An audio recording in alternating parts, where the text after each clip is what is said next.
Good evening, and welcome. Tonight we explore the complete history and lore of Mew, the first mythical Pokémon and the origin of all species. We'll follow its legend through ancient records, scientific discovery, anime appearances, and its mysterious role across every generation. The story will move slowly and calmly, allowing space to rest. Welcome to Sleepy Pokémon, where nostalgic adventures guide you into deep, peaceful rest. Chapter 1. The Origin of Mew. In the quiet beginning of all Pokémon life, there is a single name spoken in whispers. Mew. Small, soft, and endlessly mysterious, Mew drifts through the skies like a dream you almost remember. Its fur shines a gentle pink, its eyes bright and curious. It moves as if weightless, floating without effort, leaving no tracks, no trace of sound. Those who have seen it describe a feeling of calm, as though the world itself pauses to breathe when Mew passes by. Scientists call it the ancestor of all Pokémon. Hidden within its tiny body is the genetic code for every species known to exist. From the fiercest dragon to the smallest caterpie, all are said to carry a spark of Mew's essence. Because of this, it can learn any move, adapt to any environment, and transform into any creature it has ever seen. No other Pokémon possesses such freedom. Despite its limitless power, Mew is not a ruler. It is not worshipped as a god of storms or guardian of oceans. It is simply life in its purest form. It does not seek followers or conquest. It exists quietly, peacefully, often unseen for years at a time. When it appears, it is playful and childlike, spinning through the air and teasing those who try to follow. The earliest written records of Mew appear in an old research log found inside the Pokémon Mansion on Cinnabar Island. The entries tell of a fossil discovered deep in the jungles of Guyana, a country on the edge of the known Pokémon world. Within that fragment of ancient tissue, scientists found living DNA. The sequence was unlike anything they had ever studied, complex, endless, and ancient. They named the source Mew. That discovery changed everything. It proved that Pokémon might share a single origin. Yet Mew itself remained a mystery, vanishing from the jungle before anyone could study it alive. Its existence was recorded only in a few scattered notes and a handful of Pokédex files. The rest became rumor stories told among researchers who dreamed of seeing it again. When Mew was first included in the original Kanto Pokédex, it appeared almost like an afterthought, a secret at the end of a long list. 150 Pokémon were known at the time, and then, quietly, there was one more. Number 151. For many years, trainers believed it was only a myth hidden inside the game's code. A rumor passed from one friend to another. Then, during special Nintendo events in the late 1990s, a handful of lucky players finally received Mew through official distribution. The myth became real. Mew's Pokédex entries have evolved across generations, yet their message remains the same. It is so rare that some believe it to be a mirage. It is capable of becoming invisible at will. It appears only to those pure of heart. Even when described through the language of science, the tone feels reverent, as though every researcher senses they are describing something sacred. Mew's power lies not in destruction, but in potential. It is a reflection of everything life can be. When it battles, it does so lightly, without malice, darting and weaving through the air as though play is more natural than combat. Its psychic energy is effortless, graceful, and quiet. Watching Mew in motion feels less like observing a fighter and more like watching the wind trace patterns through tall grass. In many ways, Mew represents the best qualities of the Pokémon world: curiosity, adaptability, and kindness. It does not demand attention, yet its presence shapes the story of all who follow. Even the strongest legendary Pokémon, beings who command time or space, carry echoes of Mew's design within their DNA. It is the thread that connects everything, even when unseen. For scientists, Mew is the origin of understanding. For trainers, it is the symbol of wonder. And for the world itself, it is balance, a gentle reminder that creation does not always arrive with thunder or flame. Sometimes it comes softly, glowing pink in the light of dawn, smiling as it drifts out of sight. Somewhere, beyond the clouds, or deep within ancient forests, Mew still wanders. Watching, learning, dreaming. It has no need for worship or glory. The world it helped create is its only masterpiece, and that is enough.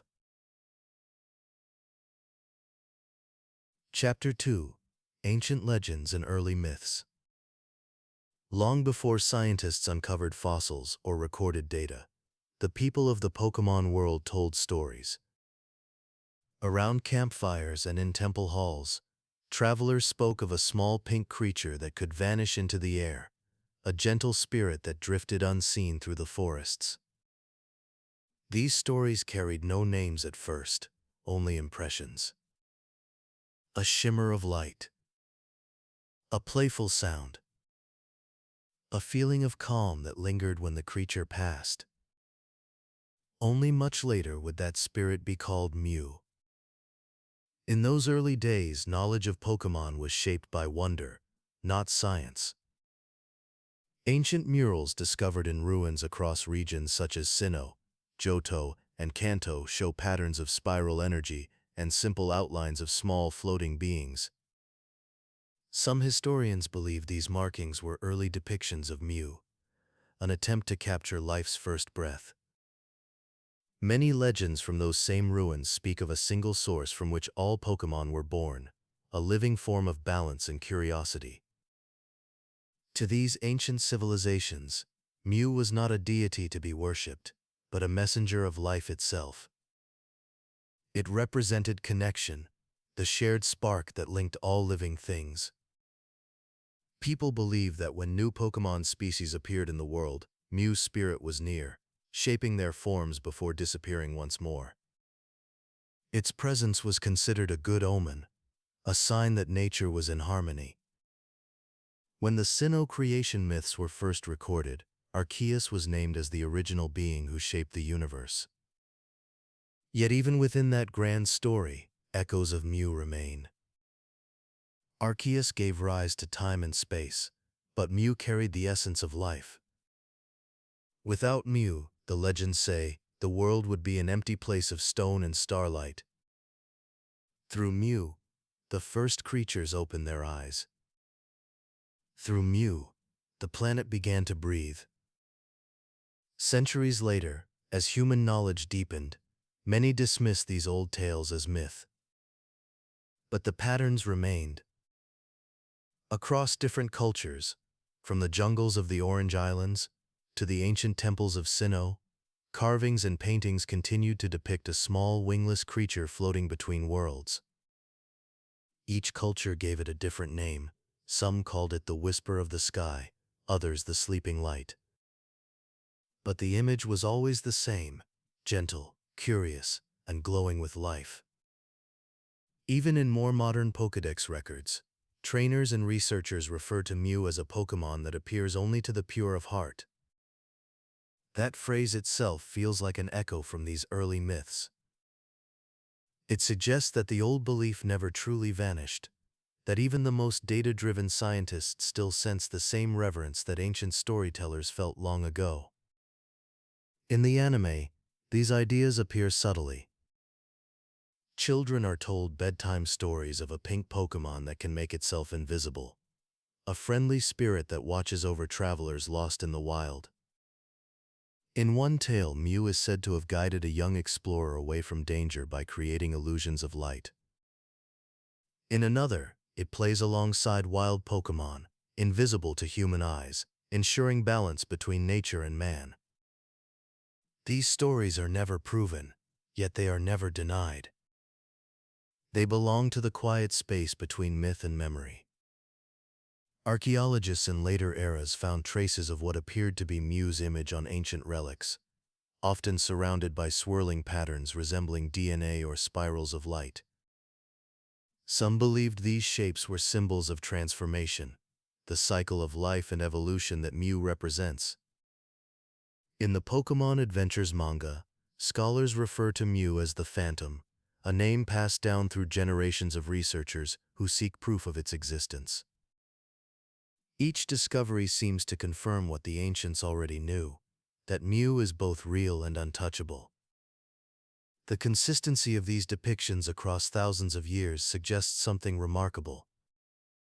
Either the stories spread far beyond their place of origin, or Mew itself has quietly revealed its presence throughout time. A fleeting appearance in a jungle. A shimmer above a lake. Enough to inspire an entire civilization to remember. For the people of those early ages, Mew was not simply a Pokémon. It was a promise. A reminder that all life, no matter how diverse, shares a single beginning. It was a story that parents told their children when stars filled the night sky, when curiosity felt bigger than fear. The idea that somewhere, unseen but near, a kind little creature floated freely, keeping watch over all creation. Even today, when scientists speak of genetics and DNA, they still use the same word whispered by the ancients, Mew. And perhaps that is the truest proof of all, that the myths were never wrong, only waiting to be understood. Mew's legend begins not with power, but with wonder. It is a story that predates every Pokeball and every Pokédex. A story of beginnings. A story that still drifts through the wind, carried softly, as if the world itself is still telling it. Chapter 3. Discovery in South America. The rain had not stopped for weeks when the discovery was made. Deep within the jungles of Guyana, far from the busy cities of Kanto, a team of researchers uncovered something that would rewrite the history of the Pokémon world. Hidden beneath layers of damp soil and twisting roots, they found the remains of a creature that did not belong to any known species. Within that fragile fossil, protected by time and earth, they detected traces of living DNA.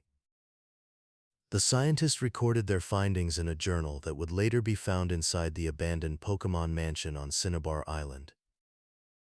The first entry read, July 5, Guyana, South America. A new Pokémon was discovered deep in the jungle. Those words, simple and factual, marked the moment when myth began to cross into science.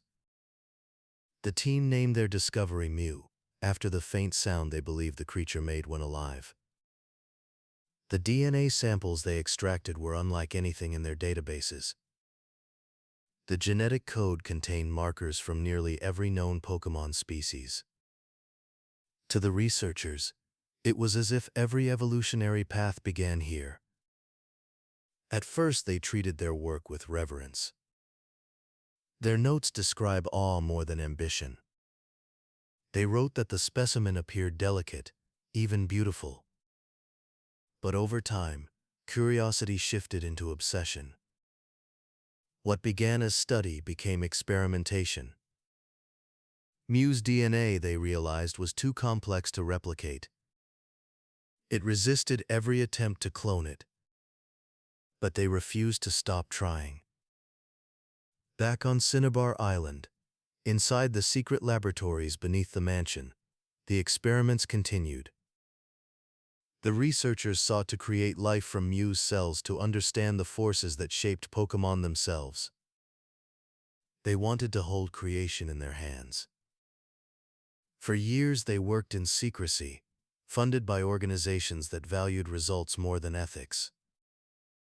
The journals tell of endless trials, many failures, and one recurring dream: to create a being more powerful than any Pokémon alive. The more they worked, the further they drifted from the spirit of the original discovery. They no longer sought to understand Mew, they sought to surpass it. The logs become colder, written in language stripped of wonder. February 6.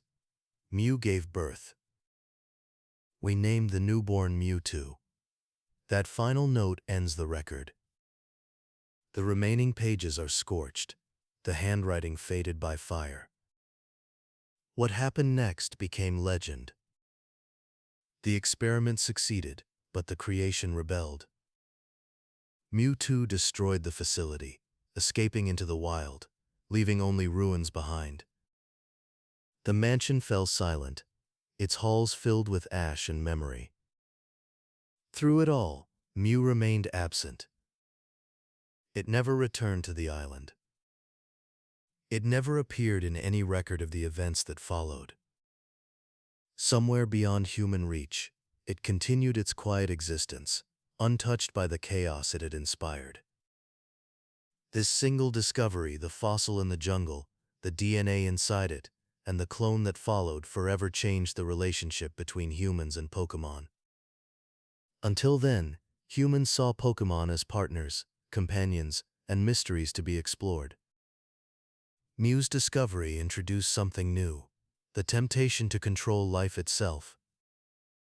Years later, when the ruins of the mansion were rediscovered, travelers spoke of strange sights in the forest near Cinnabar. Some claimed they saw a small pink shape floating above the treetops. Others said it was a mirage caused by smoke and heat.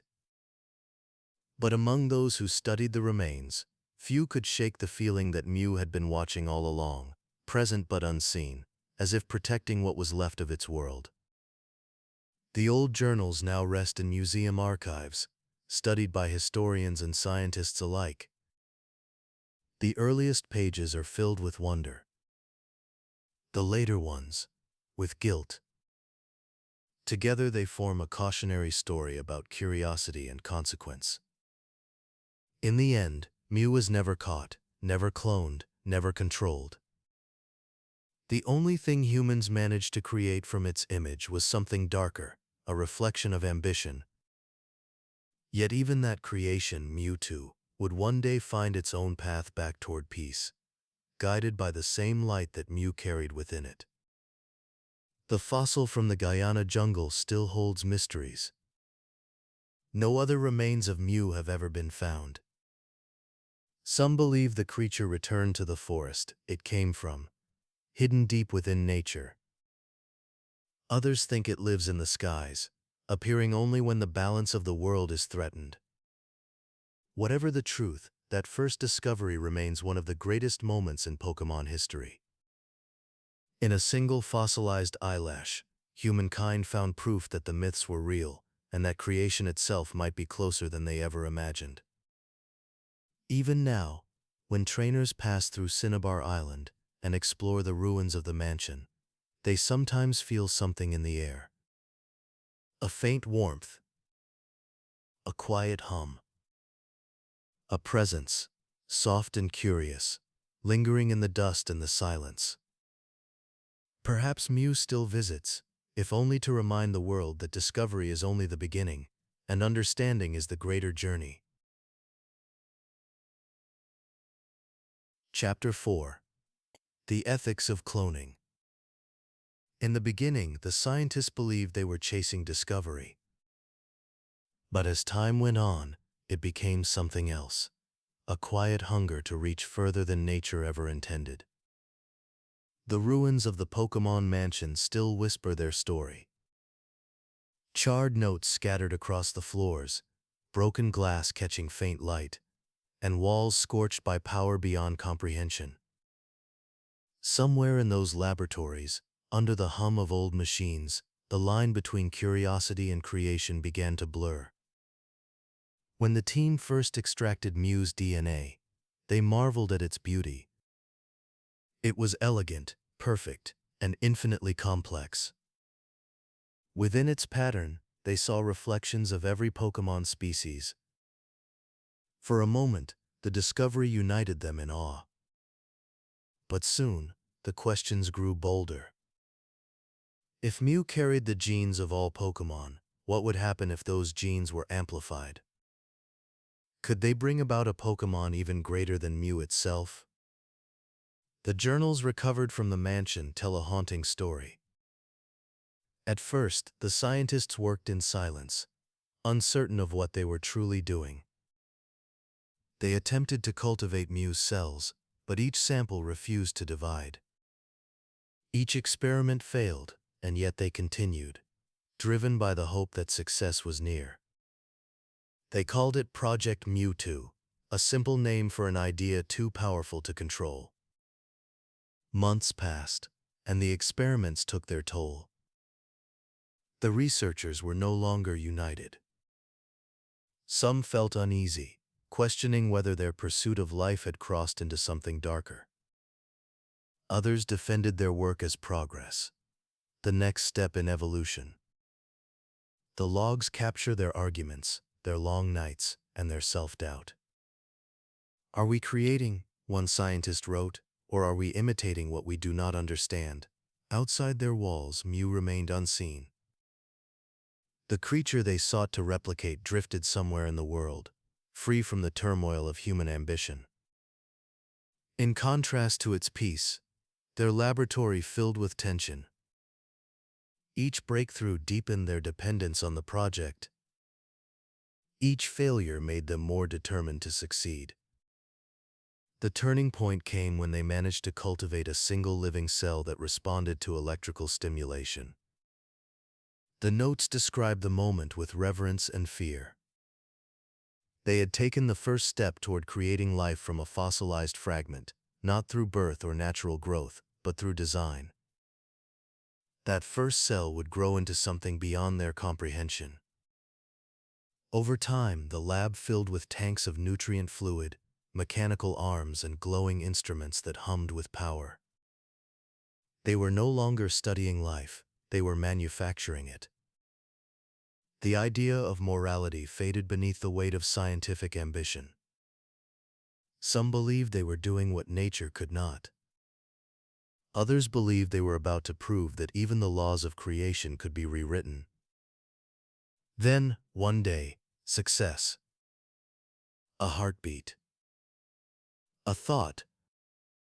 A consciousness formed within the artificial womb. They named the creature Mewtwo, the second Mew. It was stronger, larger, and more intelligent than anything they could have imagined. At first it was quiet, curious about the world around it. The scientists celebrated their triumph, unaware that they had created something that would soon surpass them. What followed was tragedy. Mewtwo awoke not as a newborn, but as a being aware of its own unnatural origin. It could feel that it was different, that it existed not because the world needed it, but because others had decided to make it. That realization would soon grow into anger. The walls of the mansion could not contain what they had created. When Mewtwo's psychic power erupted, the island shook. Fire consumed the laboratory, and every record, every instrument, every secret burned to ash. In that moment the experiment ended, but the consequences had only begun. For those who later studied the ruins, the lesson was clear. Knowledge without humility leads to ruin. Mew's discovery had been a gift, a glimpse into the miracle of life. But humanity's desire to own that miracle turned wonder into destruction. Mew remained untouched by all of it. Somewhere far away, it continued to float through the sky, innocent and unbothered, as if unaware that its very existence had inspired both creation and chaos. In that contrast lies one of the most powerful truths in Pokémon history. Nature creates to nurture, but humanity creates to understand. And sometimes, in its pursuit of understanding, it forgets to listen. Even now, the Pokémon Mansion stands as a monument to that mistake. Hidden behind cracked walls and faded journals lies a warning that echoes through time. It reminds us that the greatest mysteries of the Pokémon world are not meant to be solved with machines or equations, but with respect. Because Mew's true gift was never its DNA or its power. It was the reminder that life, in its purest form, is not something to command. It is something to cherish. Chapter 5. The Birth of Mewtwo. The first sound was the rhythm of liquid moving in glass. Then came a pulse, faint but steady. Inside a tank of pale blue light, the creature that would one day shake the world opened its eyes for the very first time. Mewtwo's consciousness formed slowly, like mist gathering above still water. At first there was only sensation, warmth, silence, and the steady hum of machines. Its mind, born from Mew's DNA, reached outward for meaning. It could feel thoughts around it, the faint whispers of the scientists observing, but it did not yet understand the words. In the records salvaged from the Pokémon Mansion, the researchers described the moment as a success beyond imagination. The clone lived. The cells of Mew had taken shape again, but the being inside the tank was not Mew. Its body was larger, its muscles more defined, its psychic field measurable even through reinforced glass. They called it Mewtwo, the second form, believing they had created perfection. But perfection is a word that hides many fears. Inside its mind, Mewtwo began to dream. In its earliest memories, shown later in Pokémon the first movie, Mewtwo strikes back. It saw flashes of others created before it. Test subjects. Fragile forms that never survived the process. They floated beside it, faint lights that flickered and faded one by one. In those moments, Mewtwo learned what loss was. Before it had even left its container, it understood loneliness. To the scientists, this creature was data. To Mewtwo, they were gods who spoke in commands. It listened to their voices, absorbing information, learning language, logic and pain, all at once. It heard them speak of Mew, the pure, elusive being whose cells gave it life. It heard them call Mew perfect, and in that comparison, Mewtwo learned envy. The first thing Mewtwo ever asked was simple. Am I real? No one answered. When it finally awoke fully, the air trembled. Psychic energy rippled through the lab, bending steel, cracking glass. The scientists gathered in awe, staring at what they had created. For a moment they felt pride. Then the creature spoke again. Where is Mew? They hesitated. Some explained that Mew was its predecessor. Others called it a prototype.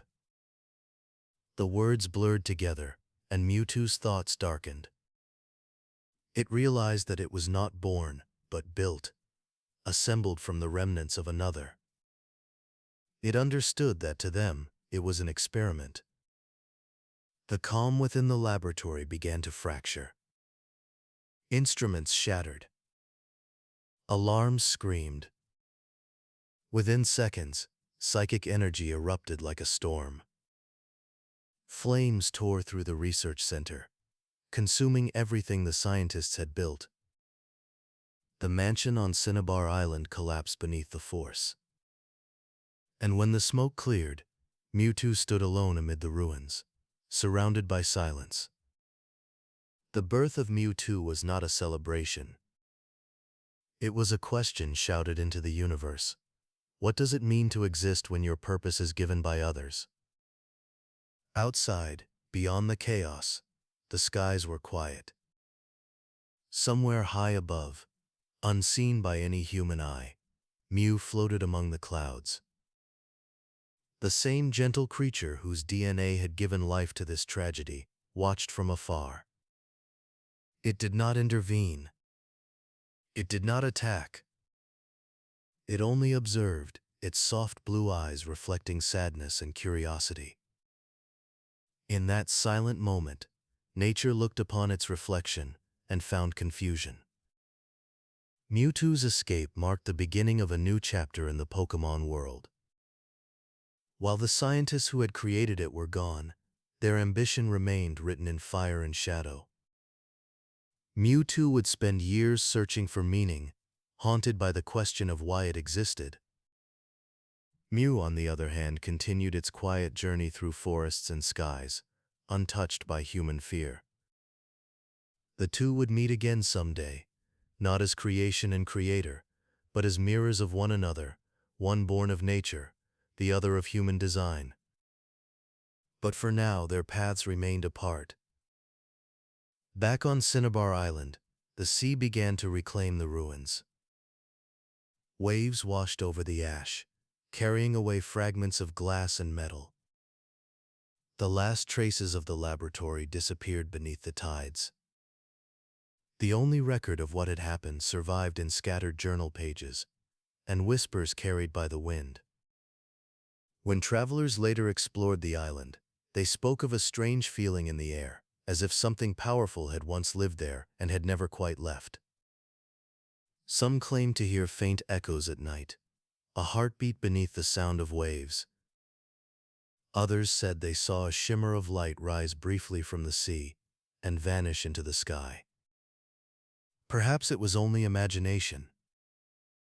Or perhaps Mew had returned, quietly, to watch over the place where curiosity had burned too brightly. Whatever the truth, the story of Mewtwo's birth became a reminder that even the purest intentions can lead to shadows. And yet, in those same shadows, life continued, fragile, searching, and full of questions. For Mew, the world remained vast and gentle. For Mewtwo, it had just begun. Chapter 6: Mew's Watchful Absence. After the flames on Cinnabar Island faded, and the sea swallowed what remained, the world moved on. Trainers continued their journeys, new Pokémon were discovered, and life seemed unchanged. But somewhere far beyond the eyes of humankind, a quiet presence watched. Mew floated through the sky, high above the ocean clouds, its long tail trailing like a silk ribbon in the wind. It had no home and no destination. For Mew, existence was not a path to follow, but a flow to move with. Wherever life bloomed, Mew drifted near, unseen and unbothered. In ancient forests, it danced among sunlight and dew. Over the open sea, it traced gentle arcs across the waves. It lived as life itself does, without fear, without purpose, only with presence. Yet something in the world had changed. The faint pulse of its own genetic signature echoed through the air, distorted and unfamiliar. From far away, Mew could feel it. A power similar to its own, yet heavier, sharper, filled with turmoil. Somewhere the creature created from its cells was alive. It did not seek Mewtwo. It did not hide from it either. It simply observed from the stillness of the world, letting time unfold. To Mew, the idea of conflict was foreign. It did not judge or fear. But it sensed imbalance, a disturbance in the quiet rhythm of life. While Mew wandered freely, Mewtwo hid in shadow. Having escaped the ruins of the lab, it now lived in isolation, far beneath the surface of the world. It questioned its existence, replaying every word it had ever heard. Clone, experiment, perfect specimen. each phrase cut deeper into its thoughts, building anger like a storm beneath calm water. In Pokémon the first movie, Mewtwo Strikes Back, this tension becomes clear. Mewtwo begins constructing its own fortress, a laboratory of its own design, hidden on New Island. There, surrounded by storm clouds and lightning, it continues the work humanity began, this time under its own control. It clones the Pokémon of trainers who come to challenge it, testing their strength against its creations. The irony is perfect.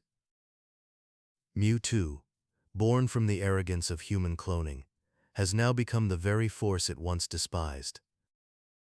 And all the while, Mew drifts above the world, a silent witness to the chaos that bears its name. In the film, when the first storm gathers, Mew appears far above the planet, asleep within a sphere of light. Its body moves as if dreaming. It stirs when Mewtwo's power surges, awakening to the disturbance below. For the first time, it begins to descend. This moment is quiet, almost tender. While the human world rushes to understand the mystery of the storm, Mew simply follows the pulse of energy calling out from the earth. It does not descend with anger or purpose. It goes because it must, because creation always seeks balance when the world tips too far. Mew has always represented innocence. When it finally moves toward Mewtwo, it is not to punish or to fight, but to understand. The world often sees opposites, light and shadow, peace and power. But for Mew, these are only reflections of the same life. The childlike expression on its face never changes, even as it approaches the being created from its own essence.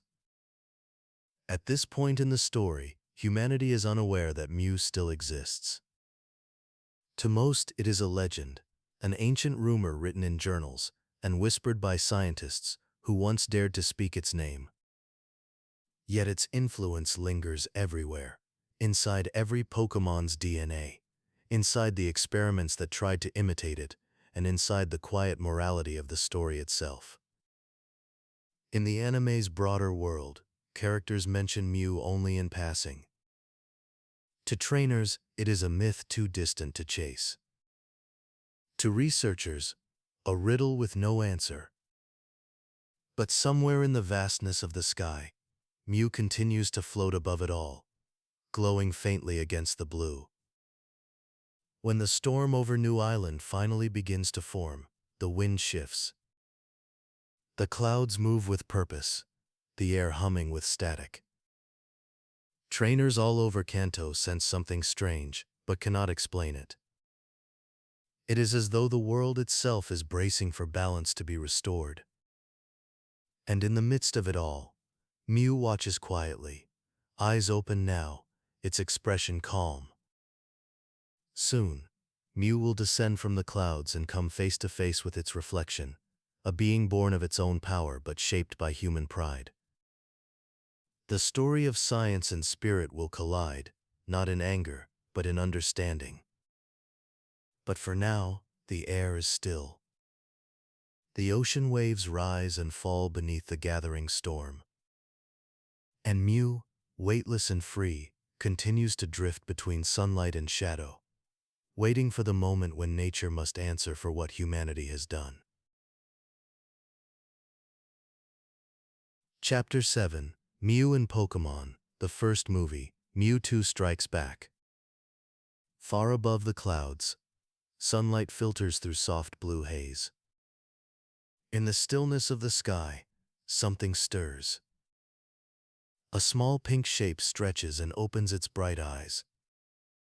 After years of quiet watching, Mew awakens. Below, a storm is forming over the sea. Winds swirl in unnatural circles, and lightning dances between the waves. Hidden at the center of the storm is an island, New Island, where Mewtwo has built its fortress. Invitations have gone out to some of the world's strongest trainers, each delivered by mysterious messengers. None of them know what awaits them. As the storm strengthens, Mew floats lower through the clouds, spinning and twirling playfully as it descends. It is drawn to the energy radiating from below, the same psychic power that once echoed from the ruins of Cinnabar Island. This time, the call is louder, filled with confusion and rage. Mew doesn't hurry. It drifts slowly, pausing to chase a passing cloud, a reminder that even in the face of conflict, it carries only calm. On the island, Mewtwo's fortress hums with power. Inside, the clone stands before its own creations, Pokémon cloned from those belonging to the human trainers who accepted its invitation. Each clone is perfect, stronger, faster, and unbound by what Mewtwo sees as human weakness. The original Pokémon, frightened but defiant, refuse to surrender their identity. It is here that Mewtwo's philosophy becomes clear. He believes strength is the only truth, and that humans have no right to control Pokémon. To him, the world must be remade. Mew arrives quietly. It passes through the storm without resistance, moving unseen until it reaches the heart of the island. There, beneath a dome of glass and lightning, Mewtwo waits, unaware that its origin has come to meet it. Mew circles above the fortress, invisible for a moment, and then appears, light glinting off its fur, tail swaying softly behind. For the first time, the creator and the creation face one another. At first, Mewtwo does not understand what it sees. Before it floats the image of Mew, the being it was born from, delicate and smiling. To Mewtwo, it is impossible that something so small and peaceful could have given rise to such power. It speaks, its voice echoing with authority. Is that what I am cloned from? A joke of a Pokémon? Mew says nothing. It simply tilts its head and drifts closer, spinning playfully around Mewtwo, as if inviting it to play. To Mewtwo, this gesture feels like mockery. To Mew, it is curiosity, the innocent instinct to understand. And so, the battle begins. The two Pokémon move through the air like mirrors of light and shadow. Their psychic energy clashes, shaking the fortress. Lightning explodes across the sky. Clones and originals below are caught in silence, as the two most powerful beings in existence collide above them. Yet even in battle, Mew's expression never hardens. It deflects each blast with calm precision, not anger. Mewtwo attacks with force, Mew responds with balance. The duel continues until Ash Ketchum, the young trainer caught between them, runs forward trying to stop the fight. He pleads with both Pokémon, begging them to see that fighting serves no purpose. In a moment of desperate courage, he steps between their attacks. Two psychic waves collide, and for a heartbeat the world turns white. When the light fades, Ash stands frozen in stone. Silence falls over the island. Then, something remarkable happens. The Pokémon, both clones and originals, begin to cry. Their tears fall like rain, sparkling as they touch the ground. Mew and Mewtwo hover side by side, their energy fading, their anger gone. The tears reach Ash, and light begins to glow around his body. Slowly the stone cracks, and Ash breathes again. In that moment, both Mew and Mewtwo understand. Life is not defined by strength or by origin. It is defined by compassion. Mewtwo lowers its gaze, voice soft now. The circumstances of one's birth are irrelevant. It is what you do with the gift of life that determines who you are. Mew drifts closer, circling Mewtwo once more, and nods gently, as if to say it already knew. As dawn breaks, the storm fades. the island grows quiet. Mewtwo releases the cloned Pokémon, allowing them to live freely. Then, with one last look at Mew, it rises into the clouds and disappears, beginning its long journey toward peace. Mew watches for a moment, then turns upward, tail glinting in the sunlight. It spins once, vanishes into a shimmer of light, and is gone. By the time the trainers awaken on the shore, their memories of the battle have vanished. To them it feels as though they dreamed it. But somewhere above the clouds, Mew drifts again through the open sky, smiling as if the world has finally returned to balance. Chapter 8. The Symbol of Balance. When the storm over New Island finally ended, the world seemed to breathe again. Waves calmed, clouds thinned, and the light of morning returned to the sea. No one who had been there could remember what had happened, yet somewhere in their hearts, a quiet peace remained. Above them, Mew floated once more through the open air, spinning gently in the soft glow of dawn. In the world below, stories began to spread. Trainers spoke of strange dreams, of a storm that had come and gone, of light and shadow locked in an endless dance. They could not recall the details, yet they felt something important had taken place. Something about understanding. Something about peace. Mew drifted higher, its tail curling lazily behind. It no longer needed to fight. In its small heart, the balance had been restored. Where Mewtwo once held anger, there was now awareness.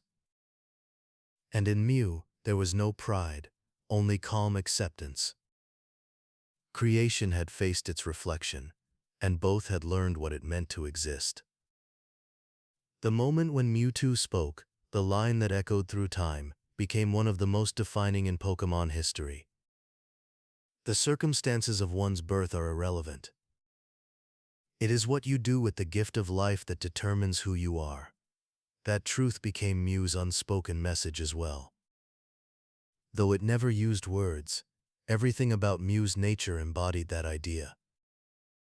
Born from mystery, defined by potential, it lives without judgment. It does not question why it exists, only how to exist with grace. In many ways, the encounter between Mew and Mewtwo represents more than a battle. It is a meeting between two philosophies. Mew is instinct, curiosity, and harmony, the untouched rhythm of the natural world. Mewtwo is intellect, power, and ambition, the restless drive of humanity reflected in a single being.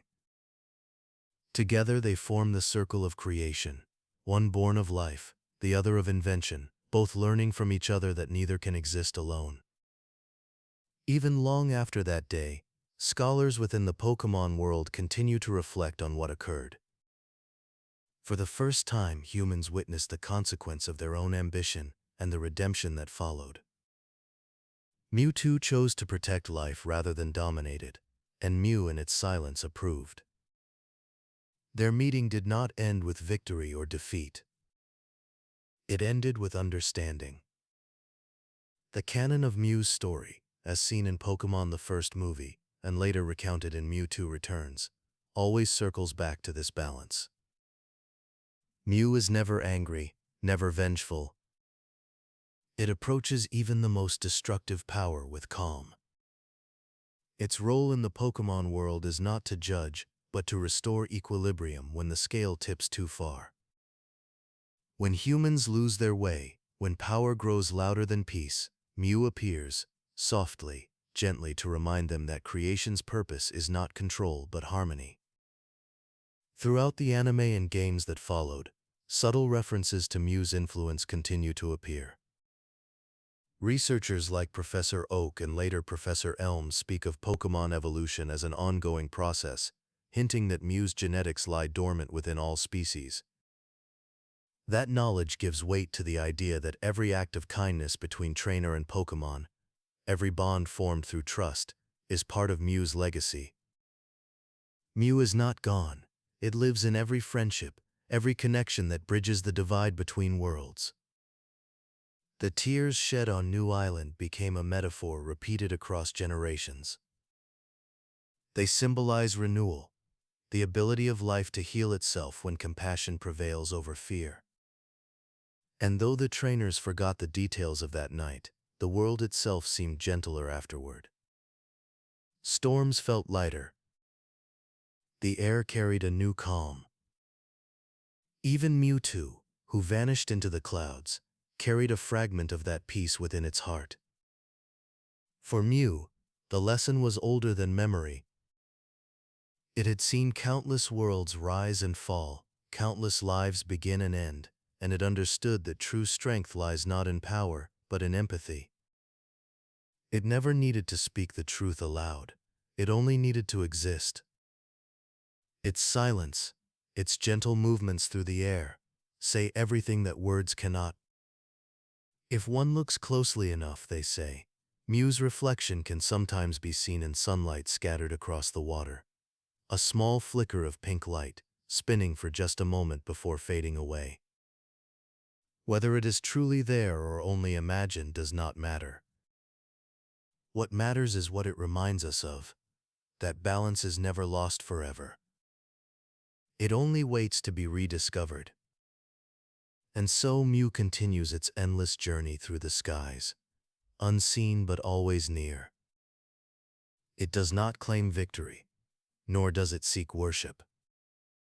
It leaves behind only the quiet lesson of that day, that power without compassion is hollow, and that even in the vastness of the world, gentleness still has the final word. Excellent. This next chapter shifts the tone from confrontation to quiet redemption. Mew no longer appears on screen, yet its spirit and lessons echo through every frame of Mewtwo Returns, a sequel that transforms conflict into understanding. Here is the full Chapter 9, Mew and Mewtwo Returns, written as a calm 750-word narrative for TTS, soft, factual, and emotionally reflective, linking directly from the end of Mewtwo Strikes Back. Chapter 9, Mew and Mewtwo Returns. High above the Johto region, snow drifts across mountain peaks. The air is crisp and thin, the sky pale with morning light. Far below, a hidden valley stretches between the cliffs, untouched, silent, and alive. This is Mount Quina, the sanctuary that Mewtwo now calls home. After the events on New Island, Mewtwo vanished into the clouds, taking with it the cloned Pokémon born during the storm. Here in these remote mountains, far from human eyes, they found peace. The valley became a haven where sunlight poured through waterfalls and the air shimmered with serenity. In this stillness, Mewtwo began to understand what Mew had shown it, that life's purpose was not domination but harmony. Though Mew does not appear in this film, its presence is everywhere. It lives in the quiet tone of the story, in the decisions Mewtwo makes, and in the freedom the clones find. Mew's influence is not spoken aloud, yet it lingers like a melody remembered in dreams. Mewtwo protects the clones not as a ruler, but as a guardian, seeking to give them what it never had, a chance to exist without fear. When Giovanni, the leader of Team Rocket, learns that Mewtwo still lives, he sends his agents into the mountains to capture it. They come with machines and traps, confident that science and technology will once again bend nature to their will. But the story that follows is no longer about power, it is about choice. Ash Ketchum and his friends, traveling through the region, stumble upon the hidden valley. Drawn by fate, they encounter Mewtwo once more. This time, there is no anger, no destruction. Mewtwo's voice is calm, its eyes softer. It speaks of the pain of existence, of being created for a purpose it never asked for. It wonders whether it has the right to live. Ash listens quietly and answers with words that reflect Mew's lesson from before, that life is precious, no matter where it begins. He reminds Mewtwo that its existence is not defined by its origin, but by the choices it makes. The echoes of Mew's wisdom flow through this conversation, gentle and persistent. It is as if Mew's presence is speaking through Ash, guiding Mewtwo toward the peace it could not find on its own. When Team Rocket finally invades, Mewtwo's instincts flare. The old anger stirs for a moment. But as the humans threaten the valley, it remembers the tears that brought Ash back to life, the proof that compassion can heal what strength cannot. Instead of fighting out of rage, it protects out of love. The battle that follows is brief, decisive and quiet compared to the chaos of New Island. It ends not with destruction, but with release. In the film's closing moments, Mewtwo stands atop the cliff overlooking the valley. The storm has passed, sunlight spilling over the snow. Ash and his friends look up as Mewtwo speaks one last time. It is time that we lived in the world as equals. The same world that gave us life. With that, it raises its arms, and a wave of psychic light spreads across the mountain, erasing memories of its presence from the minds of all who have seen it. It does this not to hide, but to protect the peace of the valley. As the light fades, Mewtwo and the clones disappear into the clouds. For a brief moment, the camera tilts upward. Through the mist and sunlight, a faint shimmer of pink drifts across the screen, almost invisible, gone before the viewer can be certain. No words accompany it, yet it feels familiar. Perhaps it is Mew, watching silently, content that its lesson has taken root. Or perhaps it is only a reflection of light, a quiet symbol of hope.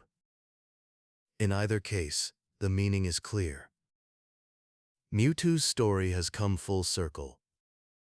It was born from Mew's DNA and from humanity's pride, yet it has chosen a path that reflects Mew's grace. Through understanding, it has become more like the being it once resented. Peace, not power, is now its truth. In the Pokémon timeline, Mewtwo Returns closes the first great arc of both creatures. Their bond, though unspoken, defines what it means to live freely. One represents the origin of life. The other, the evolution of thought. Together, they stand for balance. And somewhere beyond the Johto Mountains, Mew drifts through the clouds once again, its tail tracing soft loops through the air. The world below is quiet now, healed. There is no need for words, no need for reminders. Mewtwo has found what it was searching for. And Mew, as always, watches over it with a gentle smile. Chapter 10. The Myth of Mew Across Regions. Long after the storms quieted and Mewtwo disappeared into peace, the legend of Mew continued to drift through the world. Its name passed from scientist to scholar, from trainer to storyteller, never certain, never proven, yet always remembered.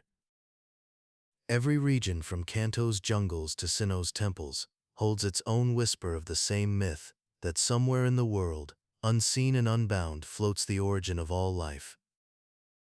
In Kanto, Mew's story begins in fragments of science. The Pokémon Mansion logs on Cinnabar Island remain the most famous written proof of its existence. Even years after the laboratory's destruction, researchers study the surviving notes, still awed by the claim that Mew's DNA holds the genetic pattern of every known Pokémon. To the scientists of Kanto, Mew represents the starting point of evolution, the spark from which the diversity of life emerged. But beyond the microscopes and the journals, it also carries something older, something that science alone cannot explain. Trainers who have spent their lives exploring the forests of Kanto speak of rare, fleeting moments. A shimmer of pink light between the trees. A gentle sound, like laughter in the breeze. Each story ends the same way, with the feeling that something kind was watching, curious and at peace. Even those who never see it seem to sense it, as though Mew's presence still lingers in the very soil of the region where it was discovered. Further west, in Johto, the stories become more spiritual. The monks of Ikrutak City, who study the nature of rebirth and the balance between life and death, often refer to a formless presence that predates all Pokémon. Their old scrolls mention a spirit of beginnings, a light that traveled with the first winds of creation. Some believe these passages describe Ho-Ho or Arceus, yet the descriptions are small, playful, and without grandeur, details that fit Mew's gentle image more closely than any god. To them, Mew symbolizes the cycle of renewal, the endless possibility of rebirth. In Hoenn, the myth takes on a different tone. Scholars there, surrounded by tropical islands and deep seas, associate Mew with adaptation, the ability of life to take many forms. The people of Pacifidlog Town tell stories of a water spirit that takes the shape of different Pokémon to play among the reefs. It never stays long and never speaks, but its presence is said to bring balance to the tides.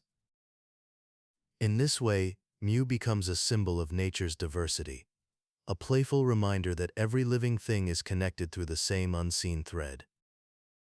Sinnoh's ancient tablets tell another side of the story.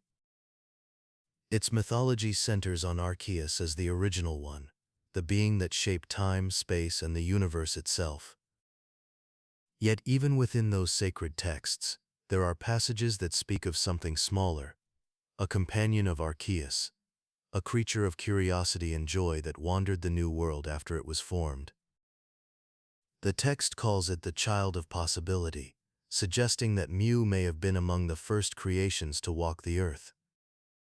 Where Arceus gave structure, Mew gave motion, life in its simplest, most free form. In Unova, Kalos, and beyond, Mew's name appears less often, but the themes of its existence echo through other legends.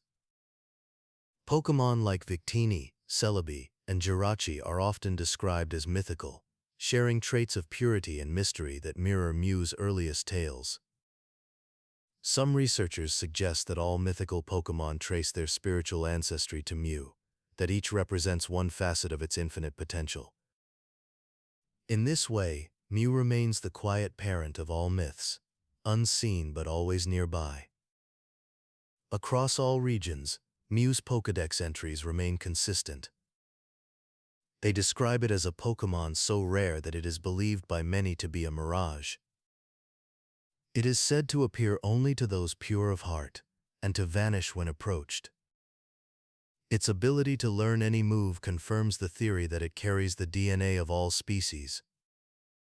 No other Pokémon, legendary or otherwise, holds such a universal definition, not of power, but of connection. Even in the modern world, with satellites, laboratories, and digital Pokédex scanners, no one has managed to capture Mew through ordinary means. When it appears, it does so freely, never as prey, never as subject. It reminds humankind that some truths cannot be measured, only witnessed. For many trainers, the idea of Mew is as comforting as it is mysterious. It represents something pure, the first breath of life that began the chain of friendship between people and Pokémon. Its legend continues to grow, not because it is seen, but because it is felt. Mew's existence transcends evidence. It lives within every act of kindness, every bond, every moment where humans remember that life itself is miraculous. Somewhere, perhaps in a quiet forest or above a sleeping sea, Mew still drifts. Its tail traces soft circles in the air, its eyes half closed in contentment. It does not seek to be found, because being unseen is part of what it is, a gentle mystery that connects every living thing, across every region, across every age. Chapter 11. The Phantom in Manga and Literature. In every form of Pokémon storytelling, Mew's presence feels the same, fleeting, gentle, and full of quiet wonder. But nowhere is that spirit captured more beautifully than in the pages of the Pokémon Adventures manga. Before the movies gave Mew a voice, and before modern games offered it through special events, the manga was where readers first saw the legend take shape. There, it was not a god or a weapon. It was simply a shadow in the sunlight, playful, mysterious, and free. The story begins in the very first chapters of the Pokémon Adventures series, when a young trainer named Red sets out on his journey through the Kanto region. He is determined and full of curiosity, guided by a desire to understand Pokémon rather than control them. One day, while exploring the Viridian Forest, Red encounters something strange, a glimmer of pink light weaving among the trees. His Pokédex registers nothing. It cannot identify what it sees. In that instant, Mew makes its first appearance, invisible to most, a phantom that moves as easily through sunlight as through air. Red tries to follow, of course.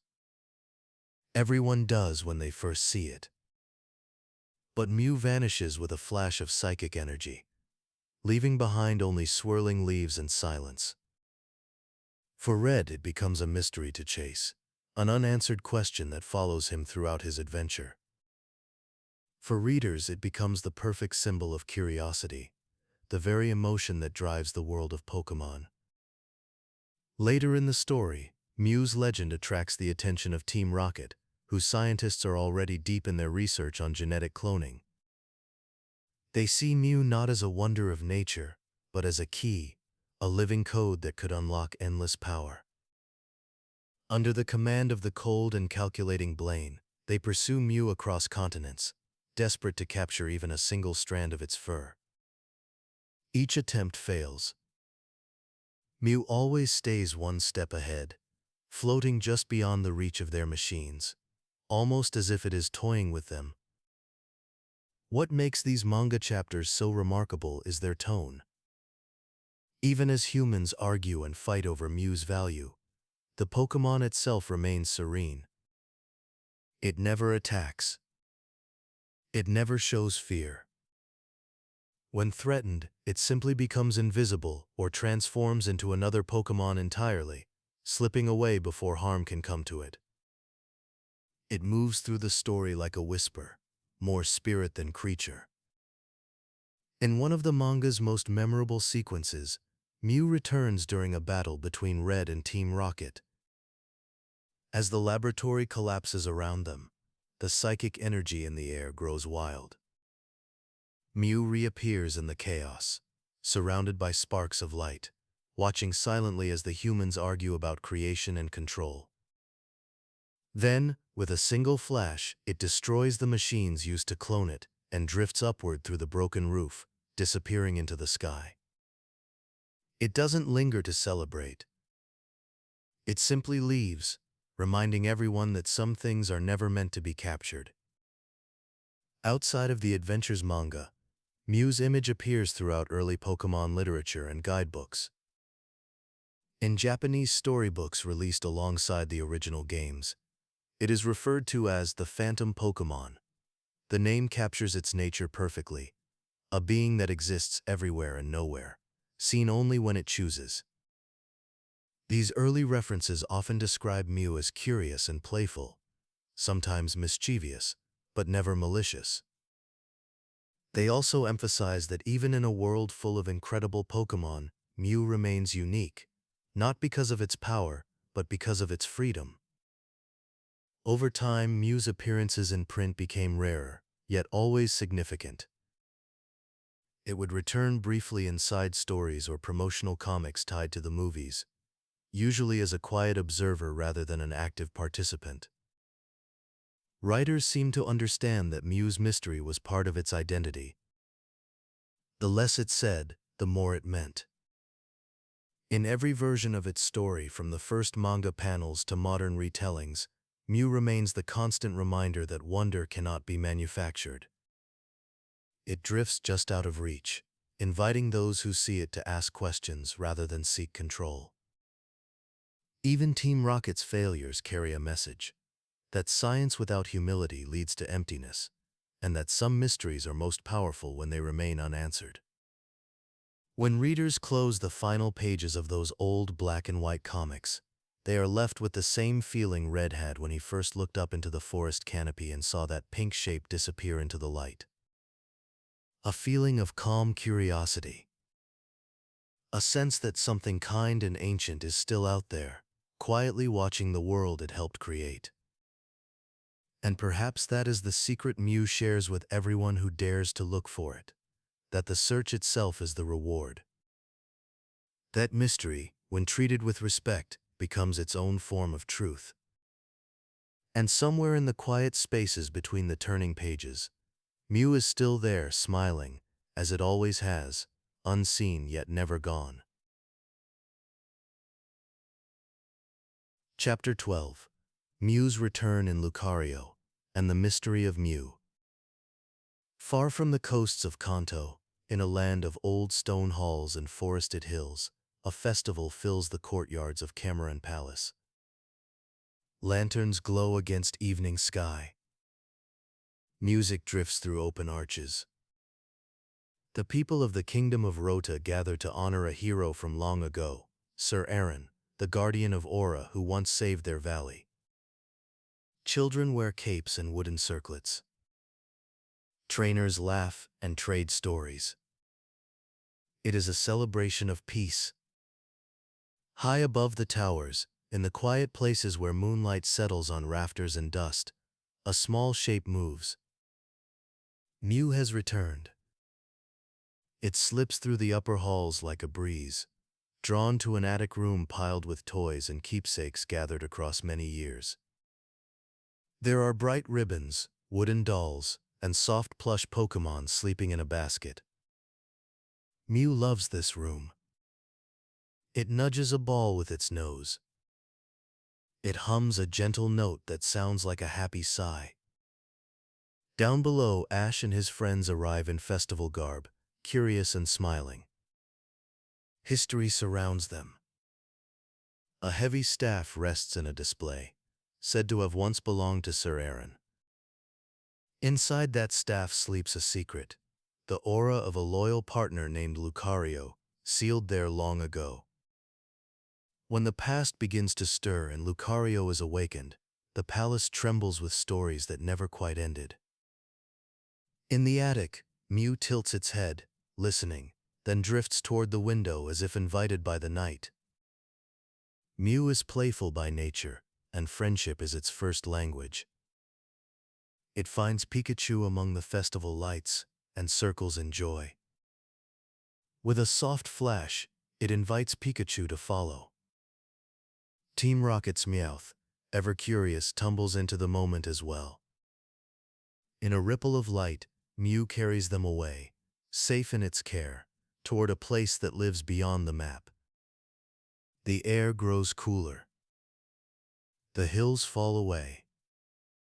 At the heart of a wild region stands something ancient and living, a mountain of crystal and stone known as the Tree of Beginning. The tree is more than rock. It is a living system with breath and memory. Light runs through its veins like flowing water.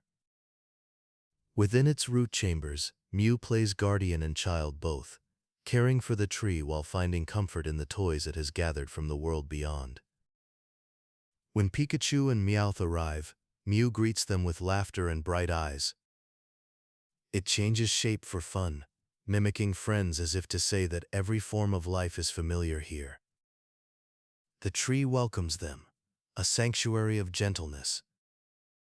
Ash, Lucario, and their companions follow, guided by concern for Pikachu and by questions that linger from history. The path into the tree is a maze of glowing corridors and crystalline bridges. Deep inside, ancient guardians awaken. Regirock, Reggie, and Registeel step from the shadows with quiet thunder, protectors responding to intruders. They do not hate. They only guard. The group moves with care, respecting a place that does not belong to them. As the party travels, Lucario's story unfolds beside the story of Mew. Long ago, when conflict rose around Rota, Sir Aaron gave his own aura to calm the tree and bring peace to the valley. To protect his friend, he sealed Lucario within the staff, not in cruelty, but in love.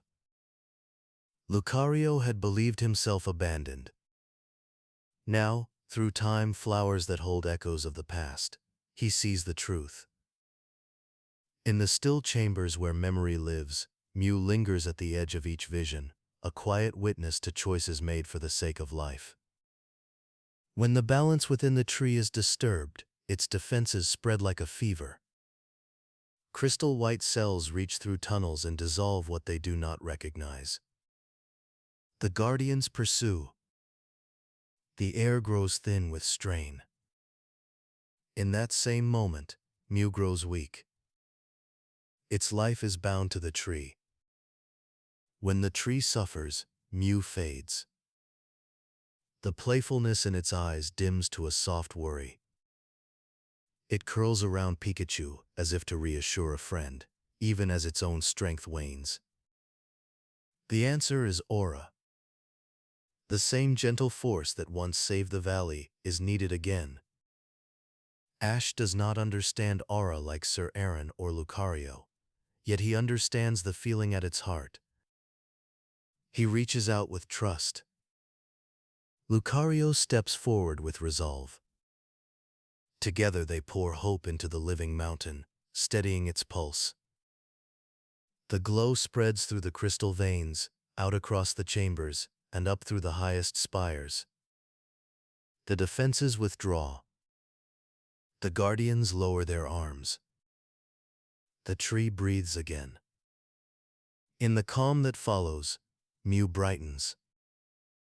Color returns to its body like morning light. It spins once more through the air, relieved, and nuzzles Pikachu with a soft sound that means thank you. Around them friends reappear, restored from the tree's dissolving touch, as the system resets to peace. The sanctuary is safe. Lucario stands very still. He understands now what Sir Aaron gave and why. He has seen the moment as it truly was, and he chooses to honor it. With quiet grace, he offers the last of his aura to keep the harmony he has helped restore. It is a choice made without regret. Ash reaches for him, eyes bright with tears, but Lucario smiles. The light grows warm, then gentle. When it fades, the tree is steady, the valley protected, and the legend of the guardian is complete. Mew watches with deep childlike sadness that is not despair. It understands sacrifice, and it honors it with silence. Then it drifts forward and gathers a toy from its small nest, holding it close the way a friend holds a memory. The tree hums softly, alive and well. Outside, the winds over Rota grow calm. When Ash and his friends step into daylight, Cameron Palace stands quiet beneath a clear sky. The festival will return, as it always does, to remember a guardian who saved them and the gentle power that endures in the world. High above, near the crown of the tree, Mew floats with a peaceful smile. It has protected what matters. It has played with friends and kept them safe. The sanctuary is whole again. In this story, Mew is not a weapon and not a prize. It is a caretaker. It is the thread that ties life to kindness and history to the present. Where the tree of beginning stands, Mew will wander, playful as ever, a small pink light within a living mountain, reminding the world that peace is something living too, and it is worth tending with care. Chapter 13, The Tree of Beginning. Deep beneath the kingdom of Rota, where light bends through crystal roots, and air hums like a song, the Tree of Beginning sleeps. It is not made of wood or stone, but something older, a living structure of shimmering mineral and energy, bound by the life force of the planet itself. It glows softly, like starlight captured in glass. Every surface hums with quiet motion. Even in silence, the tree is alive. Mew drifts within this sanctuary, moving effortlessly through the radiant halls. Its fur reflects the green and violet light, its tail tracing soft circles in the air. To Mew, this place is home, not a fortress, not a prison, but a heartbeat that mirrors its own. It listens to the faint echo of aura that flows through every vein of the crystal, a living network that connects all things within the mountain. When the tree breathes, so does Mew. They are one. The Tree of Beginning is among the oldest natural wonders in the Pokémon world. Its roots stretch through caverns that touch the edge of time itself. According to ancient scholars, it predates even the oldest human kingdoms, forming in the early ages of the world, when energy first took physical shape. No temple marks its existence. No map records its exact place. It exists between myth and geology, hidden to all but those who are meant to find it. Mew is both guardian and child of the tree. It protects it, but it also depends on it. When the tree is healthy, Mew shines with joy, darting through its chambers and playing among the crystals. When the tree weakens, Mew grows faint. Its power and the tree's life force are intertwined, each sustaining the other. This balance gives the tree its unique presence, not just a habitat, but a living bond between Pokémon and planet. Within the tree's core live the same energies that define aura, the invisible pulse that connects hearts and life. This is why Lucario, and before him Sir Aaron, could sense its rhythms. The aura is the tree's language, spoken through light and sound rather than words. When Mew moves through it, the crystals shimmer brighter, responding to its emotions like an echo. Its laughter sends ripples through the walls. Its sadness dims the glow. The tree and Mew speak to each other constantly, not in speech, but in feeling. It is this connection that drew Sir Aaron long ago. When war threatened Rota, the tree began to suffer. Its energy destabilized, reacting to the chaos outside. Sir Aaron, gifted with the ability to channel aura, offered his own life energy to calm it. In doing so, he restored balance and left a fragment of his spirit behind. Centuries later, when Lucario awoke, that echo remained. Through the tree's aura, Lucario could see the truth of his master's sacrifice. It was not betrayal, but love. Mew has seen all of this before. It carries memories older than any single life. When Ash, Lucario, and their friends arrived at the tree, Mew sensed the same story repeating: disturbance, imbalance, and the need for compassion. It greeted them not with fear but curiosity. Even as the tree's immune system mistook them for intruders, Mew never lashed out. It only sought to protect. Its every action was to preserve the delicate life around it. The tree's defenses are fascinating and frightening at once. When threatened, it produces crystalline cells that dissolve anything foreign, turning living matter to dust. It is not an act of malice, only instinct. The tree heals by removing what it cannot recognize. In this, it mirrors Mew's purity. There is no anger, only the simple desire to keep the balance intact. When the final crisis comes and the tree begins to collapse, The harmony between Mew, Lucario, and Ash becomes the only path to salvation. Their shared aura stabilizes the system, flowing into the tree's core like sunlight after a storm. In those closing moments, Mew shines brightest. It releases a wave of psychic light, not to destroy but to heal. The crystals sing in resonance. The walls of the cavern turn gold with warmth. Then slowly, the tree settles back into stillness. The mountain sleeps again, its pulse steady. Afterward, the surface world returns to peace. The people of Rota rebuild their festival, celebrating life instead of victory. Yet deep underground, the tree remains unchanged. Mew continues to drift among its glowing roots, playful and content, the eternal guardian of a living planet. Visitors who come to the valley centuries later still tell stories of a faint pink light moving through the night sky, sometimes near the mountain, sometimes reflected in the lake below. They say it appears when the world grows restless, when imbalance threatens peace. No one has ever proven it. But those who have stood beneath the stars of Rota swear they have felt a warmth in the air, like a gentle presence watching from above. Perhaps that is Mew. Perhaps it is only the tree of beginning itself, dreaming quietly beneath the earth. Either way, it is the same message, that life and harmony are inseparable, and that even the oldest wonders of the world need only kindness to endure. Chapter 14. Mew and the Nature of Aura.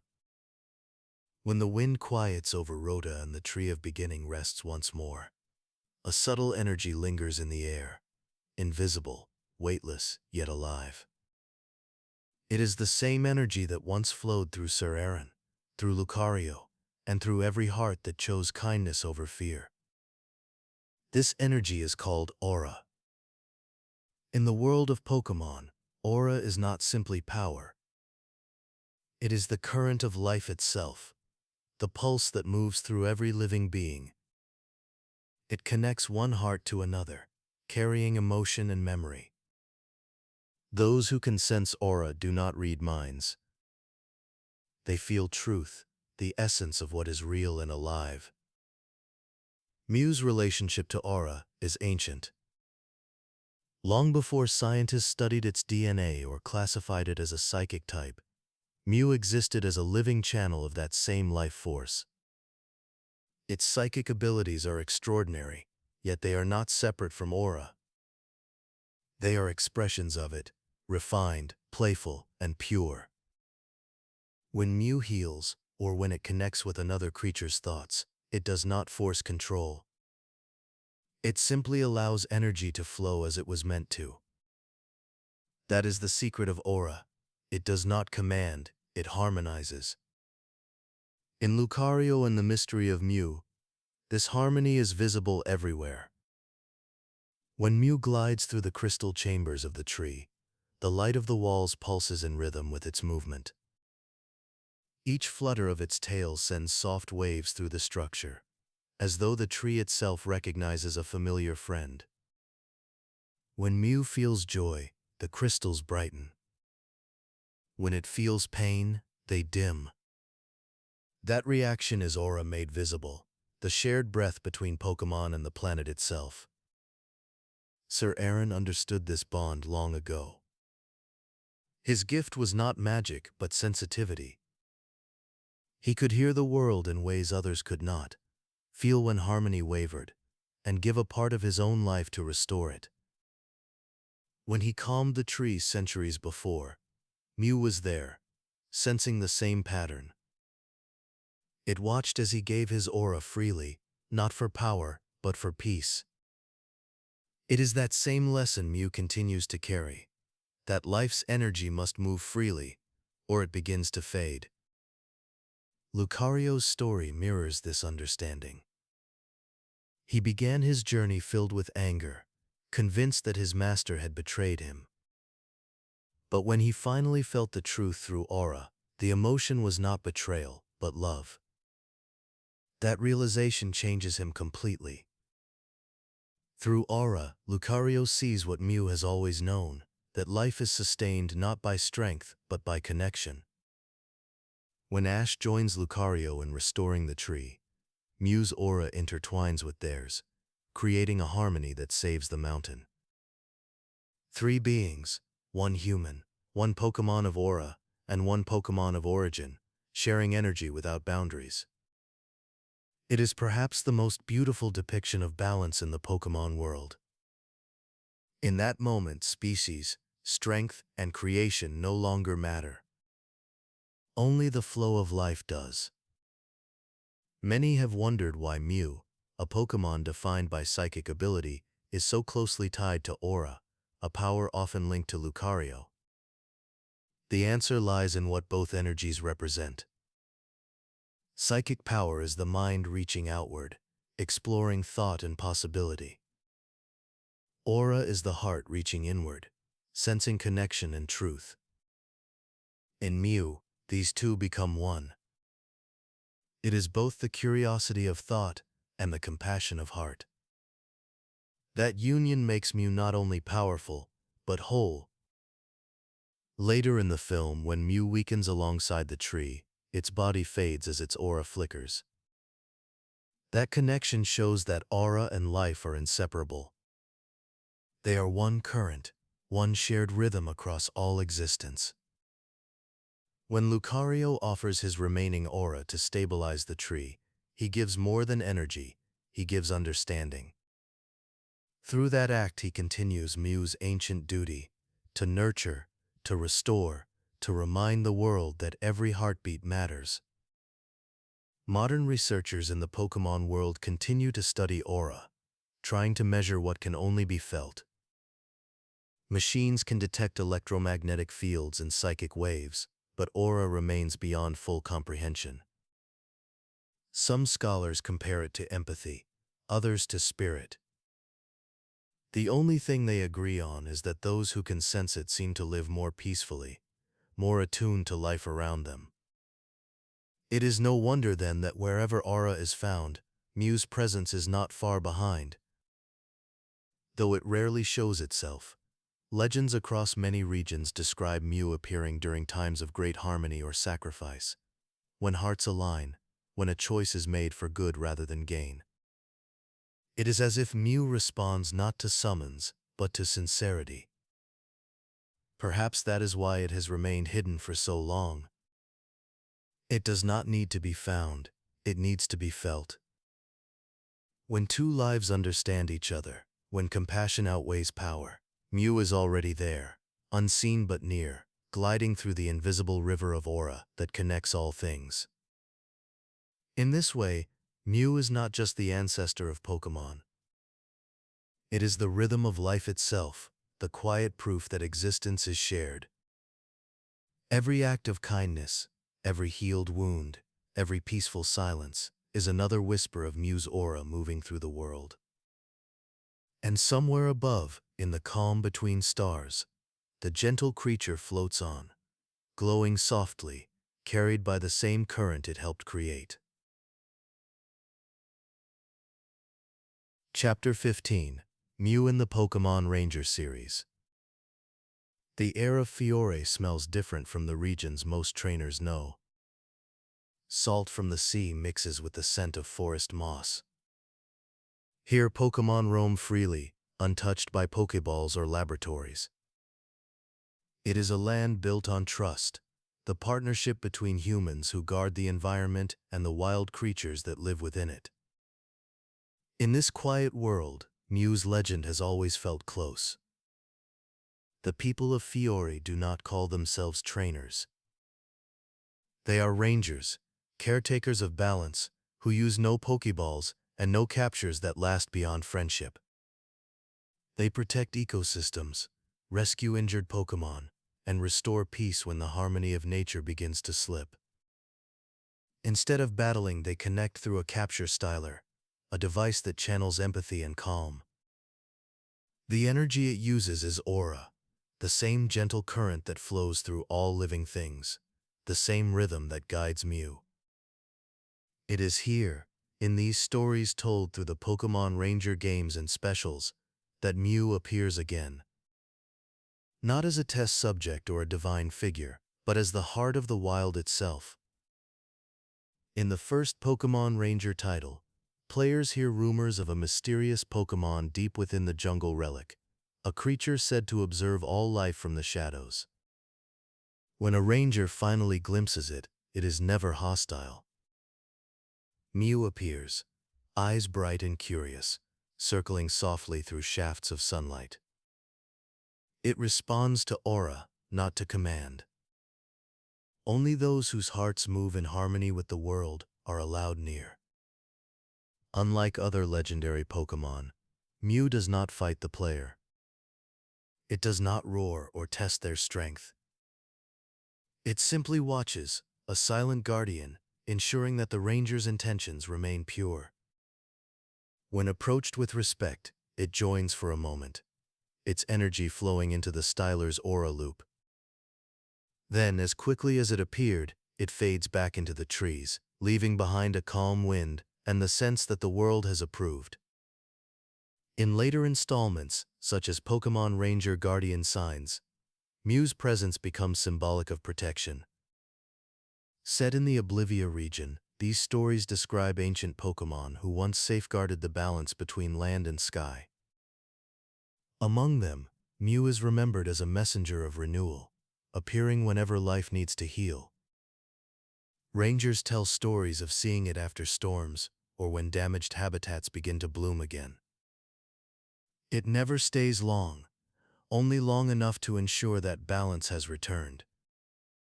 Mew's role in these tales connects directly to its origin as the ancestor of all Pokémon. Because it carries the genes of every species, its spirit touches every part of nature, the sea, the forests, the clouds, and even the hearts of humans who act with kindness. That universal link makes it the perfect companion for rangers who believe that every Pokémon, from the smallest Caterpie to the mightiest Dragonite, has equal worth. To them, Mew represents empathy itself. Canon stories in the Ranger universe often describe how the Styler's capture lines, glowing loops that soothe Pokémon, react when Mew is near. The aura becomes more stable, the loops stronger, as if Mew's energy amplifies the connection between human and Pokémon. It is never forced, only shared. That moment of contact is quiet, filled with a light sound like the hum of leaves in wind. Afterward, when Mew departs, the ranger feels lighter, not triumphant, but grateful. In the animated specials based on Pokémon Ranger, Mew's influence continues. Though it may not appear directly in every episode, its spirit frames the narrative, the idea that helping Pokémon is not about ownership, but understanding. Each rescue, each mission, is another echo of Mew's guiding principle, that compassion is the greatest form of strength. In the world of Rangers, there are no Pokémon leagues, no badges, no championships. There are only stories of quiet guardians who protect life for its own sake. It is fitting, then, that Mew would choose this world as one of the few places it reveals itself openly. Here, it is safe. Here, no one tries to clone it, capture it, or name it a god. It simply is, exactly as it was meant to be. As time passes, rangers continue to tell stories of rare nights when a soft pink glow drifts through the trees. They say that when Mew appears, the forest falls silent, not in fear, but in reverence. Bird Pokémon settle on their branches, and rivers seem to slow their flow. For a few moments, everything listens. Then Mew fades once more into the canopy, leaving only the memory of peace behind. If the world of trainers represents ambition, then the world of rangers represents balance. And somewhere between the two floats Mew, bridging them quietly, reminding both that love for Pokémon in its truest form is not measured by victory or possession. It is measured by harmony. And that harmony, like Mew itself, never truly disappears. Chapter 16. Mew in Pokémon Mystery Dungeon. In the world of Pokémon Mystery Dungeon, the skies shimmer with soft color, and the rules of reality bend like dreams. Here, humans do not exist, at least, not as themselves. Instead, they awaken one day in the body of a Pokémon, memory fading like mist at sunrise. The journey that follows is one of discovery, of friendship, and of remembering who they once were. In this world, every Pokémon speaks, feels, and dreams. It is a realm of emotion given form. It is within this mysterious setting that Mew appears, not as a myth told by scientists or monks, but as a living spirit, as old as the world itself. In the earliest titles, Pokémon Mystery Dungeon, Red Rescue Team, and Blue Rescue Team, Mew resides deep within a labyrinth known as the Buried Relic. Few explorers ever reach it. The maze stretches for nearly 100 floors beneath the earth, lined with forgotten fossils and ancient runes. Those who do reach the end speak of finding Mew waiting there, calm and smiling, as if expecting them. Unlike other legendary Pokémon that test intruders with great power, Mew's presence in this world feels gentle. It watches the player's rescue team approach, curious and amused. It never threatens. Instead, it dances through the air, glowing faintly in the torchlight, before darting playfully away. It moves between walls of stone as if they were made of air, inviting pursuit not as prey, but as a companion in a game. Even here, surrounded by mystery, its personality remains the same, childlike and pure. In this world, Mew's power manifests differently. It does not create clones or heal continents. It exists as a memory, a living echo of creation. Every Pokémon within the Mystery Dungeon universe descends from the same origin, and Mew represents that memory at its most innocent. To meet it is to touch the very beginning of life. When the player finally earns Mew's trust, it may join the rescue team, lending its strength to their cause. But even then, it never feels like a Pokémon being captured. It feels more like a friend choosing to walk beside you for a while. In later games such as Pokémon Mystery Dungeon Explorers of Time and Explorers of Darkness, the idea of Mew evolves. Though it does not always appear physically, its essence is felt in the themes of the story: time, memory, and the desire to protect the flow of life.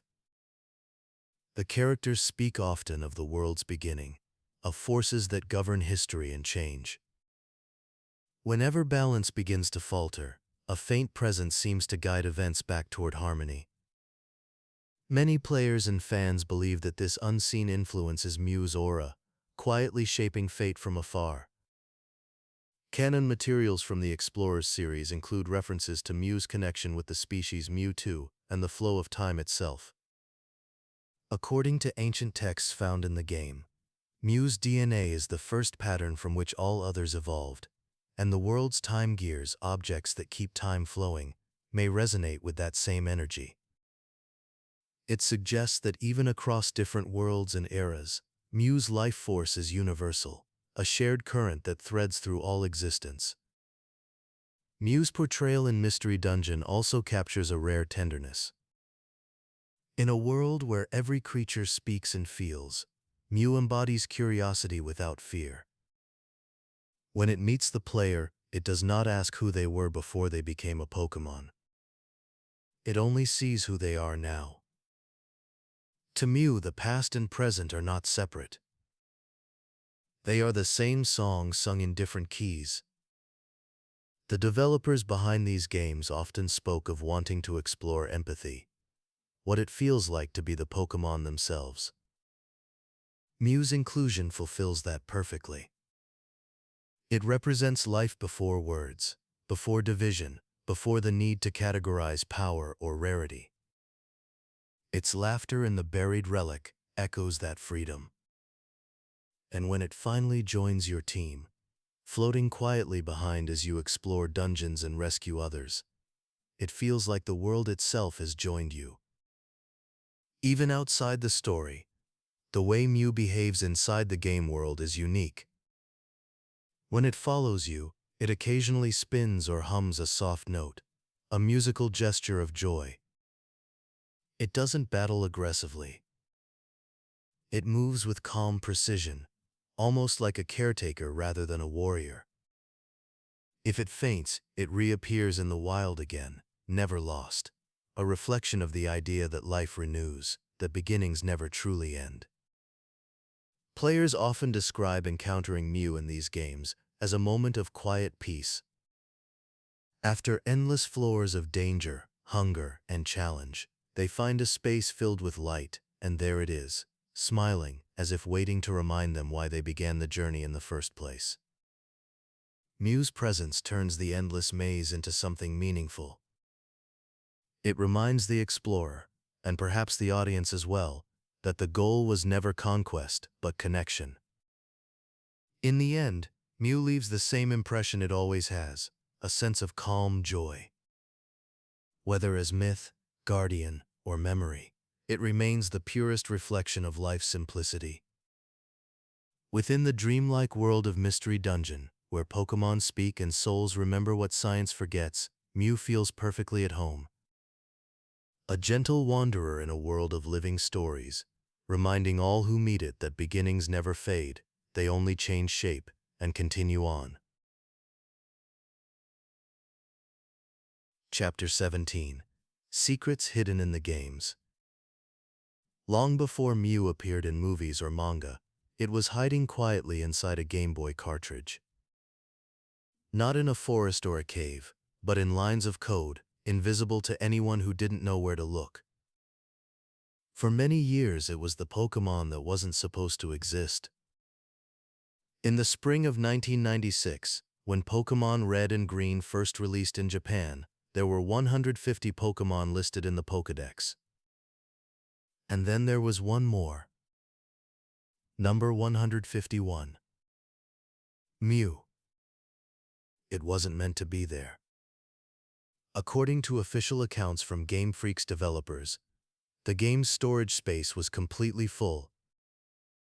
But at the very end of development, after debugging tools were removed, programmer Shigeki Morimoto decided to use the small amount of leftover space to hide one final Pokémon. He added Mew in secret, purely for fun, thinking no one would ever find it. There was no legitimate way to obtain it in the game.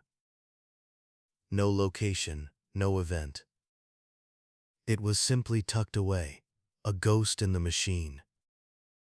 For a while, no one outside the company knew it existed. Then came a bug. Some players, while experimenting with the game's programming, discovered ways to access unused data. They began encountering strange glitches, missing sprites, corrupted items, even Pokémon that shouldn't exist. And among them, one name appeared: Mew. Rumors spread quickly across Japan's playgrounds. Children told each other that if you did something impossible, if you beat the Elite Four in a certain order, or pressed a sequence of buttons while saving, you could unlock a hidden Pokémon. No one knew the truth, but everyone searched. It became the world's first great gaming mystery. Eventually, word reached Game Freak's staff. Rather than deny it, they decided to embrace the legend. At the time, a special event was planned for players of Pokémon Stadium in Japan. During that event, Game Freak officially distributed Mew for the first time using a special link cable. It was no longer just a rumor. It was real. When Pokémon Red and Blue released internationally in 1998, Mew remained hidden. Its presence wasn't listed in manuals or advertisements. Yet whispers continued. Players talked about a secret truck near the SS. And a myth that claimed Mew was hiding beneath it. The story wasn't true, but it captured something deeper. It showed that Mew had become a symbol of mystery, a secret you could almost touch but never prove. In truth, the data was still inside the cartridge, waiting. Years later, dedicated fans uncovered the exact method to trigger it, a specific series of trainer battles and menu actions that manipulate the game's memory. This discovery, now known as the Mew glitch, allows players to encounter Mew without external devices or cheating. It works not because of magic, but because of the way the original Game Boy stored data, a perfect accident that turned one developer's hidden joke into a lasting legend. For the developers, Mew represented possibility. It was the embodiment of curiosity, both theirs and the players. In interviews, Morimoto described it as a personal treasure, a reminder that surprises keep games alive. That belief became the foundation of Pokémon's entire culture of secrets, from hidden legendary Pokémon to mysterious event distributions in future generations. Every Easter egg that followed, every post-game discovery, traces back to Mew. When Nintendo finally held official Mew distribution events outside Japan in 1999, lines of children stretched around buildings. Some waited for hours just to connect their Game Boys to a special machine that would transfer Mew into their save file. For many, it was their first experience with an event Pokémon. It felt magical, as if a rumor had stepped out of the playground and into real life. Mew's hidden presence also shaped how players perceived the Pokémon world itself. It taught them that secrets could live inside games, that exploration wasn't limited to maps and caves, but extended to imagination and discovery. The idea that something beautiful could exist unseen inspired a sense of wonder that carried through every generation that followed. Even now, decades later, players still talk about that first hidden Mew. They replay the old cartridges, perform the glitch, and watch the screen flicker as the tiny pink creature appears. Its cry, soft and playful, echoes through the static, a sound both digital and alive. It reminds them that sometimes the most powerful stories aren't written in cutscenes or dialogue. They're found in the quiet spaces between curiosity and belief. Mew began as a secret only one developer knew. But that secret sparked a phenomenon that defined childhoods, built communities, and changed how people looked at games forever. It became a reminder that even in a world built from code, wonder can still feel alive. And somewhere, in that old Game Boy cartridge, behind layers of numbers and memory, Mew still waits, a tiny heartbeat of data, smiling, unseen, and eternal. Chapter 18. The Power of Events and Rarity. When the first players discovered that Mew existed inside Pokémon Red and Blue, it didn't just reveal a secret. It created a legend. In the years that followed, that legend grew, not through battles or storylines, but through something rarer, access. Mew became the world's first event, Pokémon, a creature that could only be obtained through real-world connection. In 1996, soon after Pokémon Red and Green launched in Japan, Game Freak and Nintendo held a special event for children who subscribed to Koro Koro Comic, a popular magazine. Readers mailed in their save cartridges for a chance to have Mew officially added to their game. Each chosen player received their cartridge back weeks later, their Pokédex gleaming with an entry that most had only heard about in rumors. The response was overwhelming. Thousands of letters poured in. For many, it was the first proof that digital myths could cross into reality. Later that same year, Pokémon Center stores in Japan began offering on-site Mew distributions through a modified link cable system. Children lined up outside in long queues, holding their Game Boys close to their chests like treasures. Staff members wearing white gloves transferred Mew into their games one by one. Each Mew carried the original trainer name GF, short for Game Freak. That simple detail, 3 letters in capital font, became one of the most coveted marks in gaming history. By 1999, Mew's legend had spread far beyond Japan. When Pokémon Red and Blue reached North America and Europe, fans were already sharing rumors about the mysterious Pokémon under the truck near the SS. And about secret keys and hidden codes. Nintendo decided to transform that excitement into an official event. The first major Western distribution took place during the Pokémon 2000 Stadium Tour. Traveling from city to city, Nintendo set up large kiosks where players could insert their Game Boys into special transfer machines. The process took seconds, but for those children waiting in line for hours, it felt like a miracle. A single flash on the screen, and suddenly, Mew was theirs. Each distribution Mew came at level 5, learned basic moves like Pound, and carried no held item, simple yet priceless. Through the following years, Mew continued to appear only through rare time-limited opportunities.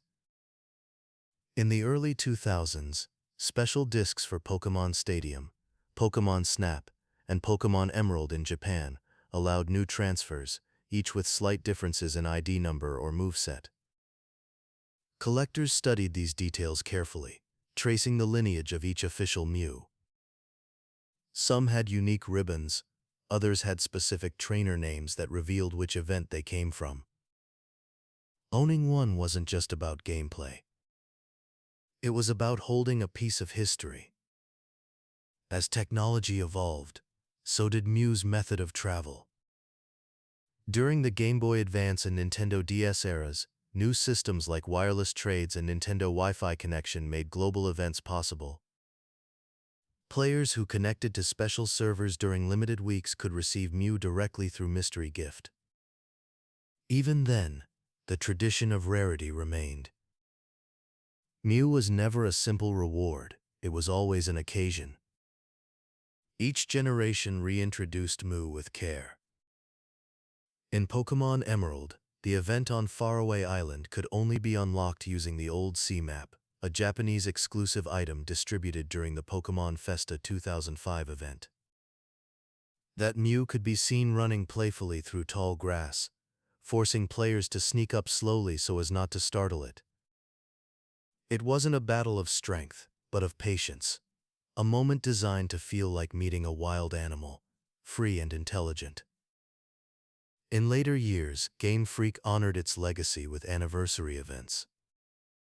For the franchise's 20th anniversary in 2016, Mew was distributed worldwide through Pokémon XY, Omega Ruby and Alpha Sapphire. It was given the ID GF once again, linking back to that first mysterious gift from decades earlier. The message was clear: even after all this time, Mew remained the heart of the Pokémon mythos. Mew's rarity also shaped the concept of legendary and mythical Pokémon that followed. When new creatures like Celebi, Jirachi, and Darkrai were introduced, they followed Mew's example, available only through limited events, designed to inspire wonder. But none ever carried quite the same weight. Mew was first. The origin, both in story and in spirit. For many trainers, the memory of receiving Mew is more than nostalgia. It represents the connection between imagination and the real world, between childhood curiosity and the technology that made dreams tangible. It is the perfect mirror of what Mew itself stands for: possibility. Even now, as Pokémon can be traded online and downloaded instantly, event Mews remain treasured. Each carries the echo of a time when secrets felt alive, when discovery required patience and shared excitement. And somewhere in that quiet space between code and memory, Mew still holds the same role it always has: the bridge between mystery and joy. Chapter 19. Mew's Legacy in Modern Games.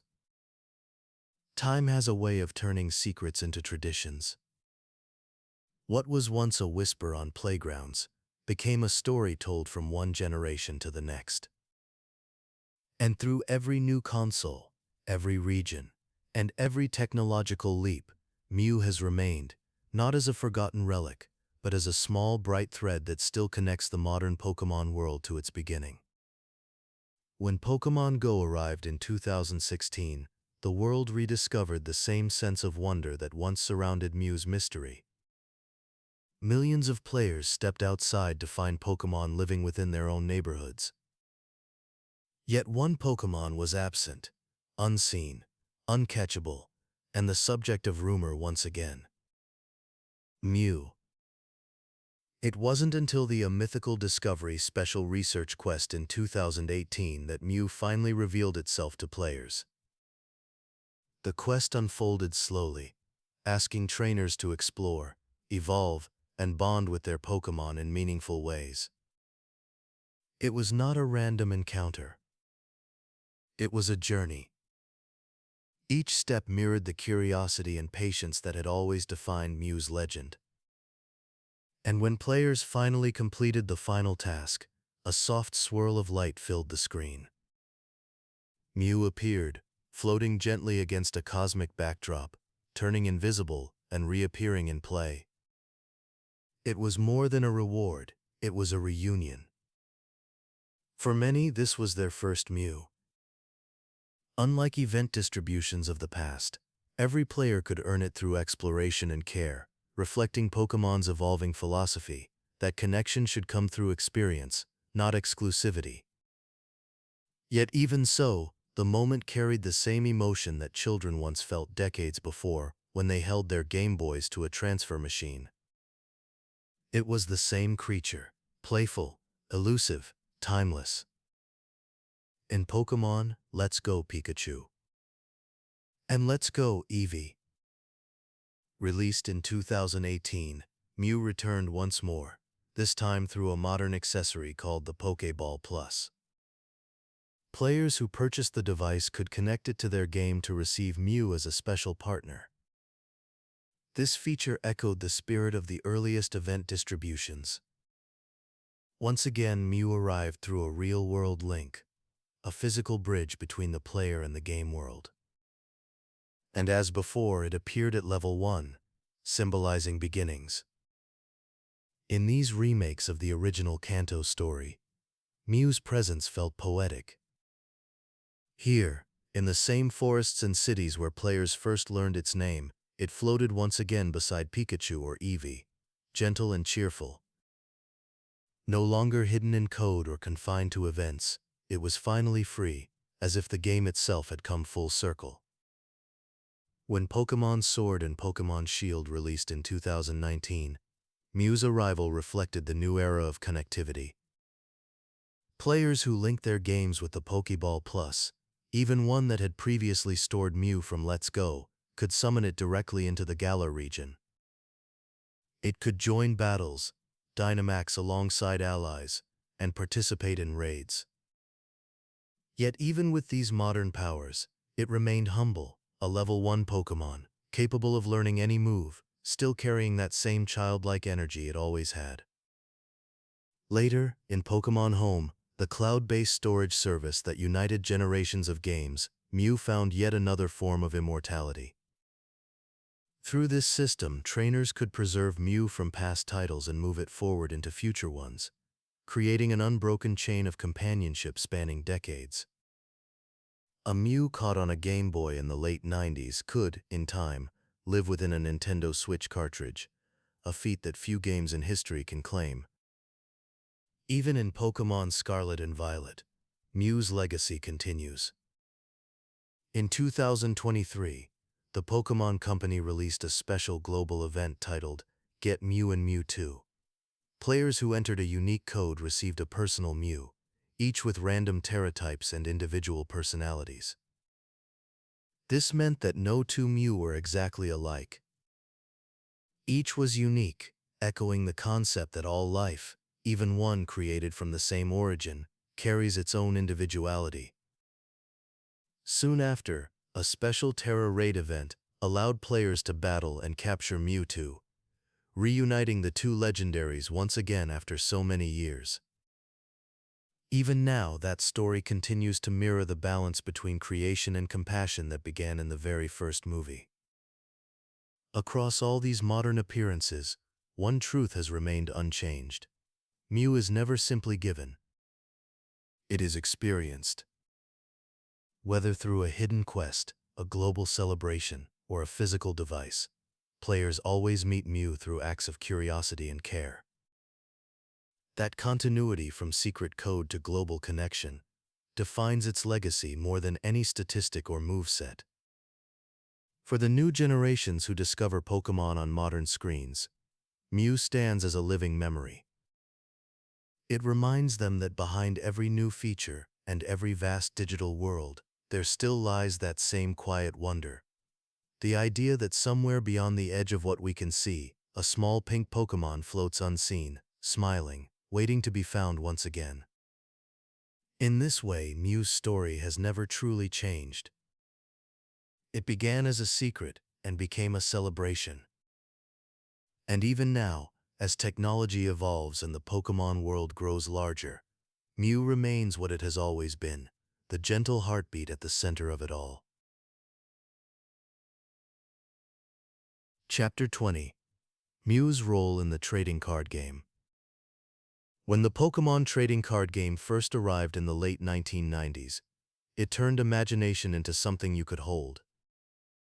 Children opened booster packs with the same wonder that once surrounded their Game Boy screens, hoping to find a glimpse of their favorite creatures captured in bright color and foil. Among those creatures, one card stood apart, not for power, but for presence. It was small, pink, and surrounded by a quiet sense of mystery. It was Mew. Mew's first appearance in the Pokémon TCG came in Japan in 1996, released as a promotional card for the Koro Koro comic magazine, the same publication that once distributed the earliest in-game Mew events. This first Mew card, known by collectors as Koro Koro Mew, featured a gentle pose and holographic background, with text describing its ability to learn any move. It was given only to contest winners, making it one of the most sought-after Pokémon cards of its era. For many fans, this card was the first time Mew's true form was officially illustrated, turning what had been a rumor in the games into something tangible. When the Pokémon TCG expanded internationally through Wizards of the Coast in 1999, Mew appeared again, though sparingly.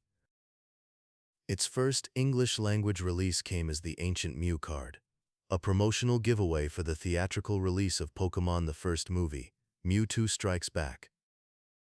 This card remains one of the most iconic in all of Pokémon history. Unlike standard cards, Ancient Mew was not meant for battle. Its surface shimmered with holographic runes and unknown symbols instead of normal English text. The artwork depicted Mew in profile, floating gracefully in front of a galaxy of blue and gold light. The card text was written in a fictional script known as Ancient Unknown, which when translated revealed its name, hit points, and move, Psyche. For children opening that card in theaters around the world, it felt like magic. It looked less like a game piece and more like a relic, something ancient and sacred. Many kept theirs sealed, tucked away in drawers and boxes for decades, still glinting softly beneath plastic. Throughout the 2000s, Mew continued to appear in limited editions and special sets. It often arrived during moments of transition, the end of one generation and the start of another. Each new design captured a different side of its nature. Some, like the EX Hoenn Phantom's Mew, portrayed it as ethereal and almost alien, surrounded by shimmering light and symbols of science. Others, like the EX Delta species card, reimagined it as part psychic and part metal type, a nod to its genetic adaptability.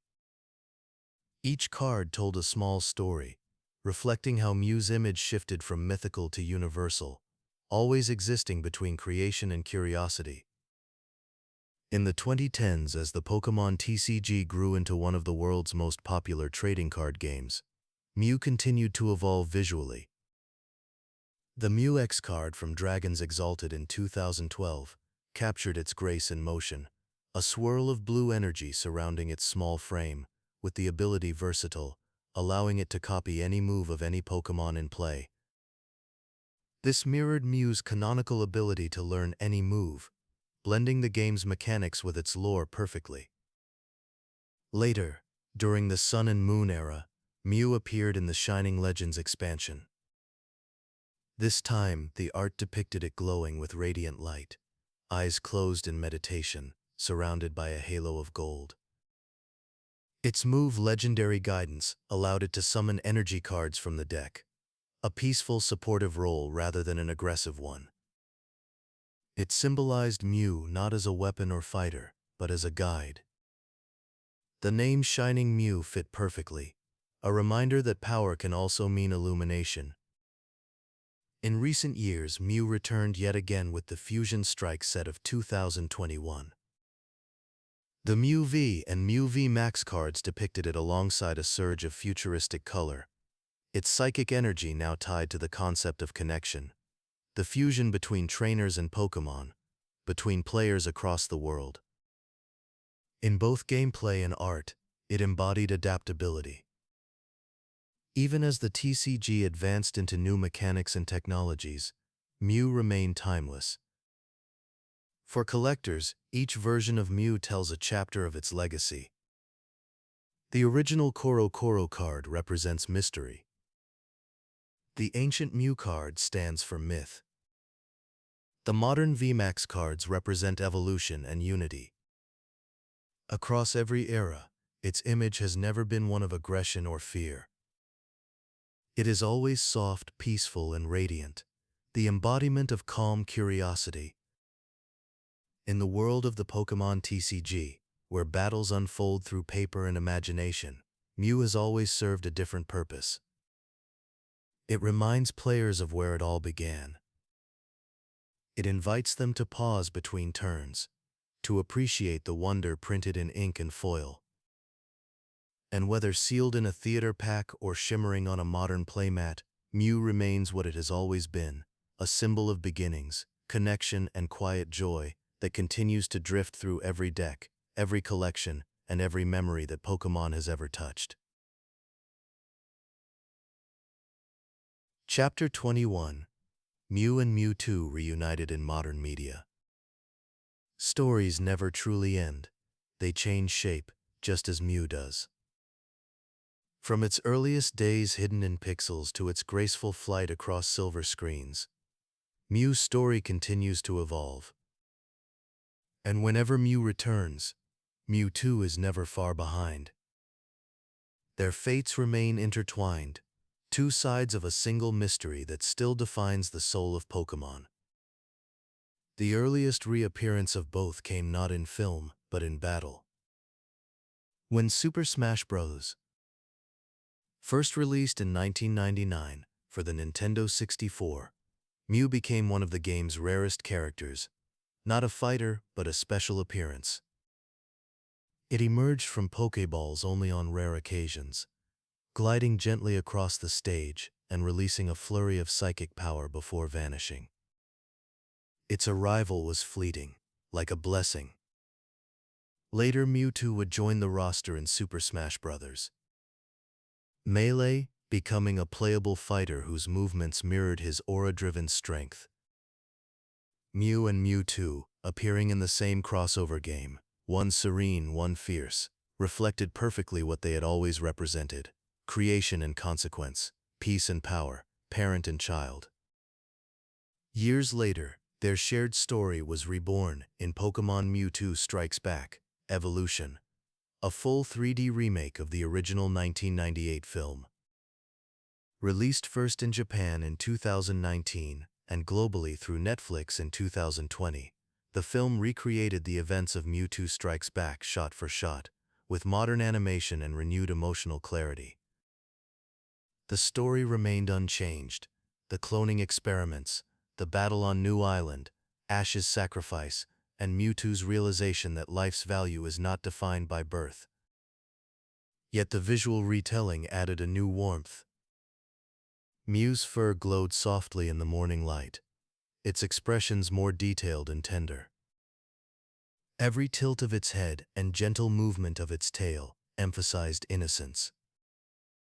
Even in the film's grand battle, Mew never attacked with hatred. It fought with grace, matching Mewtwo's fury with calm. For longtime fans, the film was not simply nostalgia, it was reflection. Seeing the same story rendered through new light reminded viewers that Mew's message was timeless. Even in a new era of animation and technology, the heart of the tale remained the same: understanding over domination, compassion over control. Mew's next major appearance came in a world far closer to our own: Detective Pikachu, released in 2019. Set in Rhyme City, a place where humans and Pokémon live side by side, the story follows a young man named Tim Goodman as he searches for his missing father, alongside a talking Pikachu with no memory. As the mystery unfolds, Mew is revealed to have played a quiet but central role in the creation of Mewtwo. The film's version of Mewtwo was not purely villain nor victim, it was a being seeking to correct the mistakes made in its name. In this retelling, Mew was the source of Mewtwo's DNA, as always, but it was also the moral compass, the model of purity that science could not replicate. Though Mew itself only appears briefly, its presence is felt throughout, woven into the genetic and spiritual foundations of the story. This reinterpretation echoed a familiar pattern. Whenever Mewtwo returns to question its existence, Mew appears quietly as an answer. Its role is not to fight, but to remind that life's value lies in choice and kindness. In modern games and media, the pair continue to appear together, sometimes in subtle cameos, sometimes in celebrations. In Pokémon Go, special events like Get Mew and Mewtwo allowed players to encounter both once more, reenacting their legendary connection in new form. Promotional art, anniversary sets, and merchandise often place them together, not as rivals, but as reflections.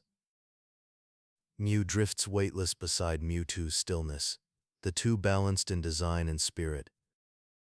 Each new generation rediscovers their story, as if for the first time. Children who meet Mew and Mewtwo in these modern adaptations learn the same lessons that viewers once did in theaters decades earlier: that science without compassion leads to emptiness, and that every being created or born carries equal worth. Today, Mew and Mewtwo are more than characters. They are the mythology that anchors the entire Pokémon world. Their connection continues to inspire new forms of storytelling, not about battles or power, but about identity, empathy, and the meaning of life itself. And so, even now, as the Pokémon world continues to grow across new regions, new realities, and new ways to play, these two beings drift quietly through it all. Mew, soft as a sigh, ever curious. Mewtwo, proud and searching, still learning to forgive the hands that made it. They are eternal mirrors, science and soul, question and answer, strength and peace. And somewhere above it all, in the still light of dawn, they meet once more. Not to fight, but to share the sky. Chapter 22: The Science and Symbolism of Mew. There are Pokémon whose stories can be told through battles or regions, through victories and defeats. Then there is Mew, a creature whose meaning lives quietly beneath the surface of everything. It is both the beginning and the reflection of life itself, a bridge between the language of science and the poetry of wonder. From the moment it was first described in the old journals of the Pokémon Mansion, Mew's existence has challenged definition. Its DNA contains the genes of all known Pokémon, a fact confirmed across every main series Pokédex. That simple line of text, repeated again and again through generations, forms the heart of its symbolism. If all Pokémon share Mew's genetic signature, then Mew is not only an ancestor. It is the blueprint of possibility. Every wing that learns to fly, every scale that glimmers beneath the sea, every psychic thought, every ember, every song, all are echoes of the same origin. To the scientists of the Pokémon world, this makes Mew the key to evolution. Its structure proves that the diversity of Pokémon life did not appear randomly, but through the gradual unfolding of a single spark. Mew is that spark. Yet what makes this discovery beautiful rather than frightening is Mew's nature itself. It is not powerful or prideful. It is playful. It floats upside down. It giggles. It turns invisible to play hide and seek. The creature that holds the secret to all creation behaves like a child seeing the world for the first time.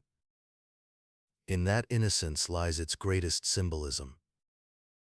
Mew reminds us that knowledge and wonder are not opposites. They are companions. The scientists who studied it learned that understanding life does not mean controlling it.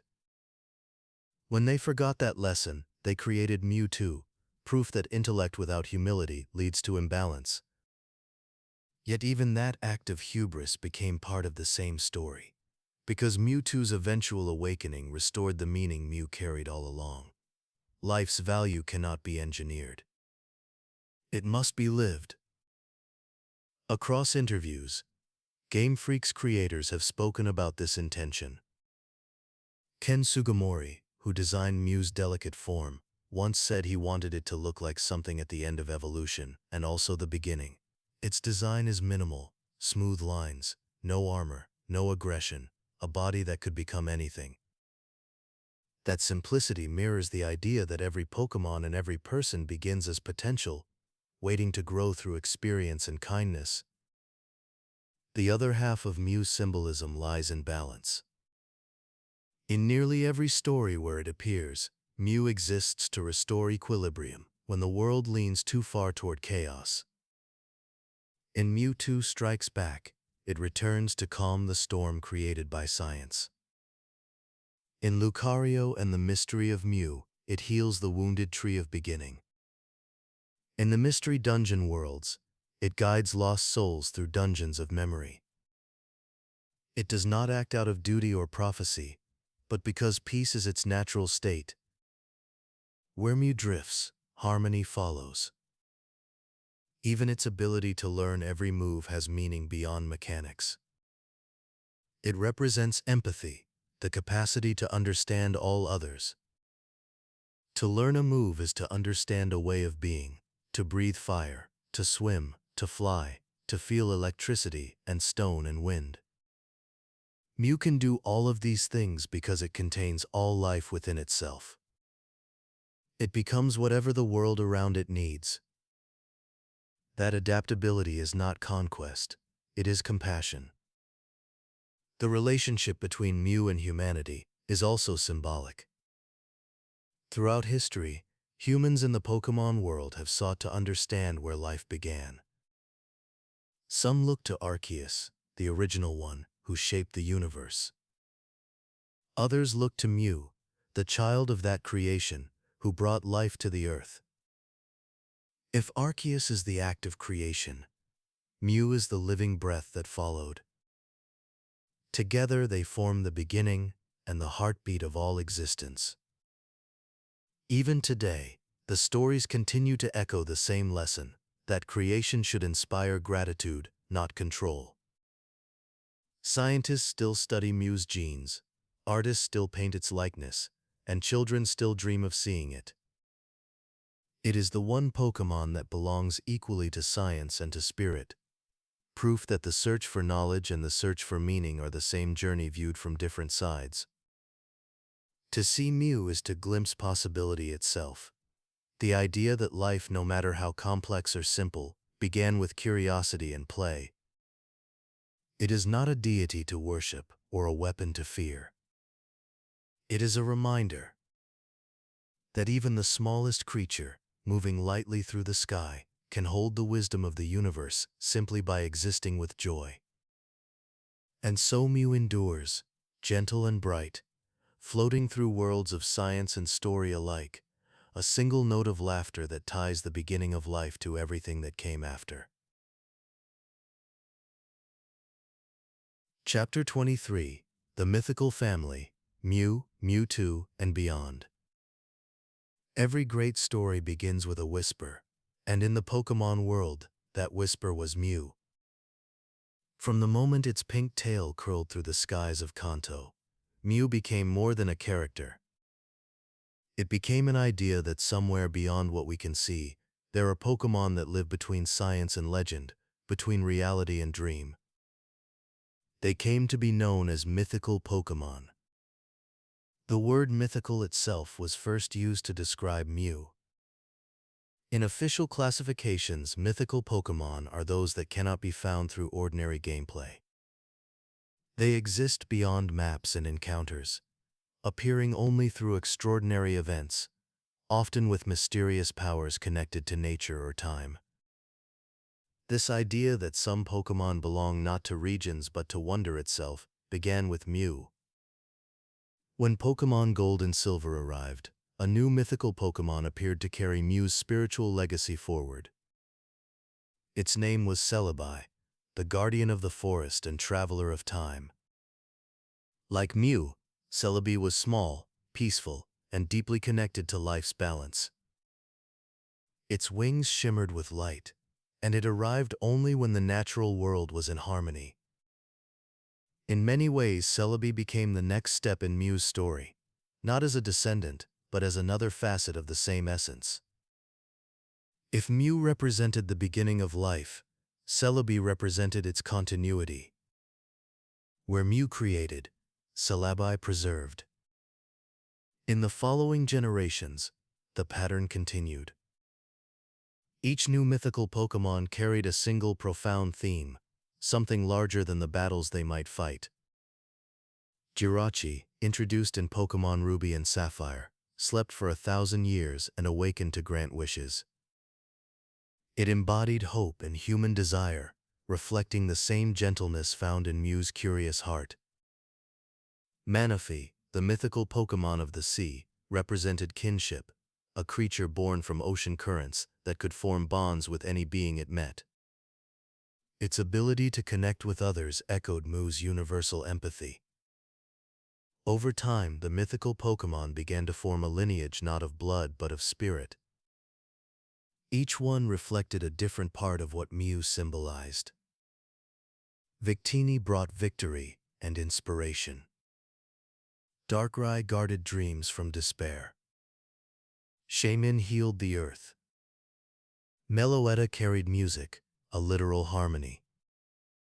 Genesect, created through human intervention from ancient life, carried the echo of Mewtwo's tragedy, another reminder of science's power and its danger. Together, these Pokémon tell a single continuing story that life in all its forms is worth protecting. Even the godlike Arceus, said to have created the universe from nothing, shares its connection with Mew. According to Sinnoh mythology, Arceus hatched from an egg in a place where there was nothing, then shaped time, space, and the spirit world. But in many Pokédex entries, Mew is described as the ancestor of all Pokémon, including those divine creations.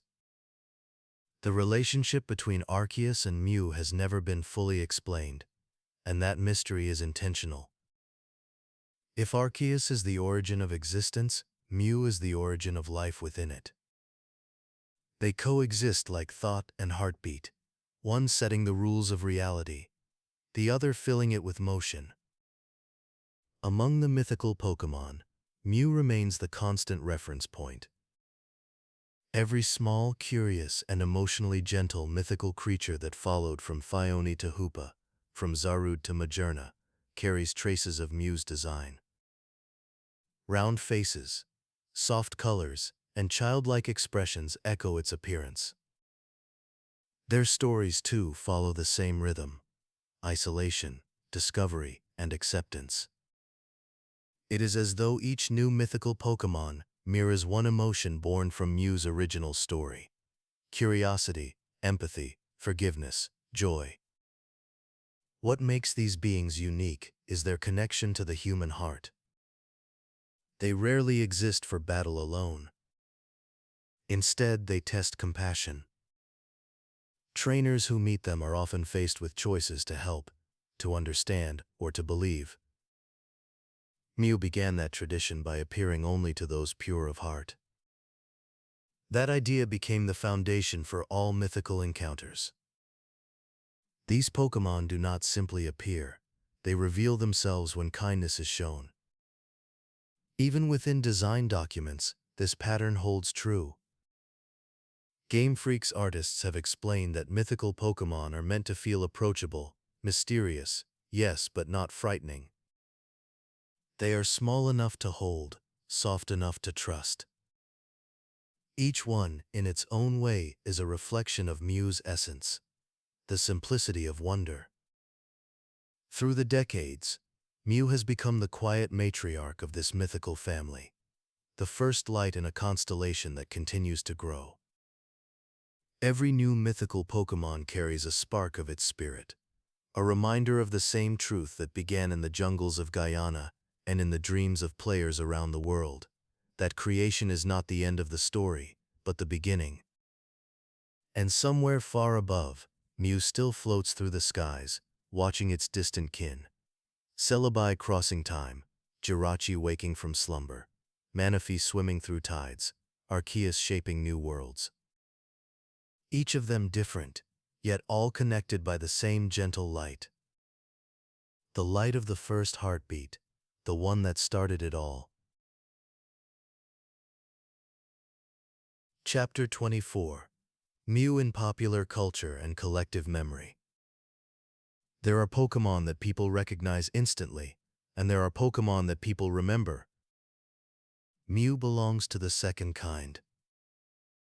Its story is not only told through battles or stats, but through the feelings it left behind: curiosity, innocence, and wonder. For nearly 3 decades, those feelings have echoed through art, music, and memory, shaping Mew into something larger than a character. It became a symbol of discovery itself. When Pokémon the first movie, Mewtwo Strikes Back, released in 1998, it brought Mew into theaters around the world.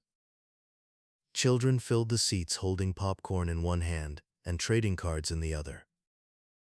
Before the lights dimmed, theater staff handed out the ancient Mew card, shimmering under the projector glow. For many, that card became a treasure, not just because it was rare, but because it felt alive, a piece of the story they were about to witness. The image of Mew dancing through beams of light stayed with audiences long after the credits rolled. That film marked a turning point in how fictional creatures could enter collective imagination. Mew's gentle nature and mysterious origin inspired countless artworks, songs, and fan creations, even among those who no longer played the games. It became a shorthand for lost childhood wonder, a reminder of the first time imagination felt limitless.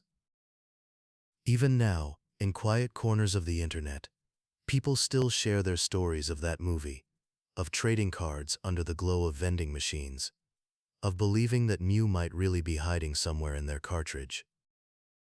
As Pokémon became a global phenomenon, Mew's image spread across every kind of medium. Official merchandise featured plush toys, stationery, and figurines, each capturing its playful pose and bright blue eyes. One of the earliest Mew plushes, released by Tomy in the late 1990s, became an instant favorite among collectors. Its design, tail curled, eyes wide with curiosity, mirrored Mew's personality perfectly. Over time, newer models refined its appearance, yet that softness always remained. Even in high-end collectibles decades later, Mew's expression has never changed: innocent, calm, and joyful. The Pokémon Center stores in Japan often dedicate special releases to Mew, particularly during anniversaries or film celebrations. From crystal charms to soft pastel notebooks, Mew's image continues to symbolize purity and beginnings. In 2016, during Pokémon's 20th anniversary, limited edition Mythical Pokémon collection boxes were released, each featuring unique Mew cards and themed packs. Fans across the world once again lined up, echoing the excitement that once surrounded its earliest events. Music, too, has carried Mew's presence. The original film's score, composed by Shinji Miyazaki, used Mew's theme as a soft piano melody, light and fleeting, mirroring its movements. Later orchestral arrangements during Pokémon concerts, such as symphonic evolutions, revisited those notes, blending nostalgia with serenity. Each time the melody rises, the audience feels a quiet recognition, that sense of something ancient yet gentle, heard once long ago and never forgotten. Even outside official channels, Mew lives in language. People still use its name as a symbol of rarity and mystery. In everyday speech, like finding Mew means discovering something unbelievably rare or beautiful. For those who grew up during the height of the Pokémon craze, Mew represents that first encounter with mystery, the time when you believed that the impossible might actually be hidden somewhere, waiting to be found. Artists often depict Mew surrounded by stars or floating in tranquil dreamscapes, emphasizing its connection to imagination itself. In these works, it's rarely shown in battle. Instead, it hovers near children, forests, or clouds, embodying the feeling of calm exploration. It has become not just a character, but a mood, gentle curiosity turned into light and color. Modern celebrations continue to honor that sentiment. During special Pokémon art exhibitions and digital showcases, Mew is often chosen as the face of nostalgia, a bridge between generations of fans.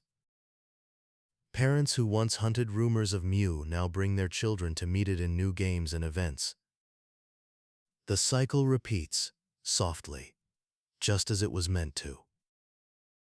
There is something timeless about that connection. No matter how technology advances from cartridges to cloud servers, from 2D sprites to holograms, Mew remains unchanged.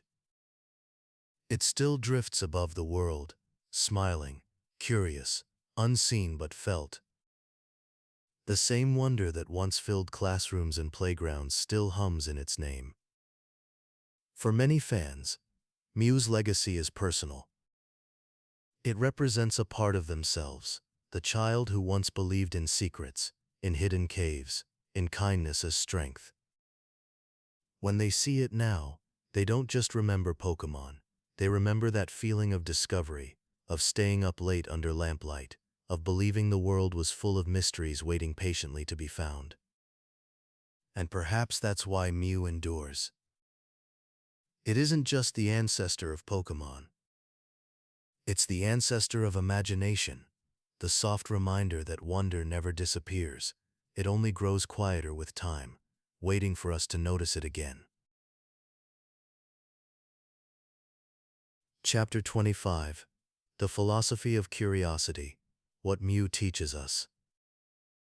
In the quiet space between dreams and memory, Mew drifts. No longer a secret, no longer a quest. Just a gentle reminder that curiosity is not something to conquer, but something to keep. Throughout the long history of Pokémon, Mew has always represented beginnings. It was the first to hold all possibilities, the first to show that life's strength comes not from power, but from potential. Every story from the jungles of Guyana to the battles above New Island, from the Tree of Beginning to the glowing skies of Pokémon Go, circles back to this same truth. Mew is the wonder that starts everything. But underneath that cosmic story is something smaller and softer, something deeply human. When Mew turns invisible, it isn't hiding. It's playing. When it studies another Pokémon, it isn't analyzing. It's learning. Its movements are slow, deliberate, and free of fear. It lives without agenda, curious about everything around it. In that way, Mew mirrors the best part of ourselves, the part that still looks at the world with open eyes, unafraid to be amazed.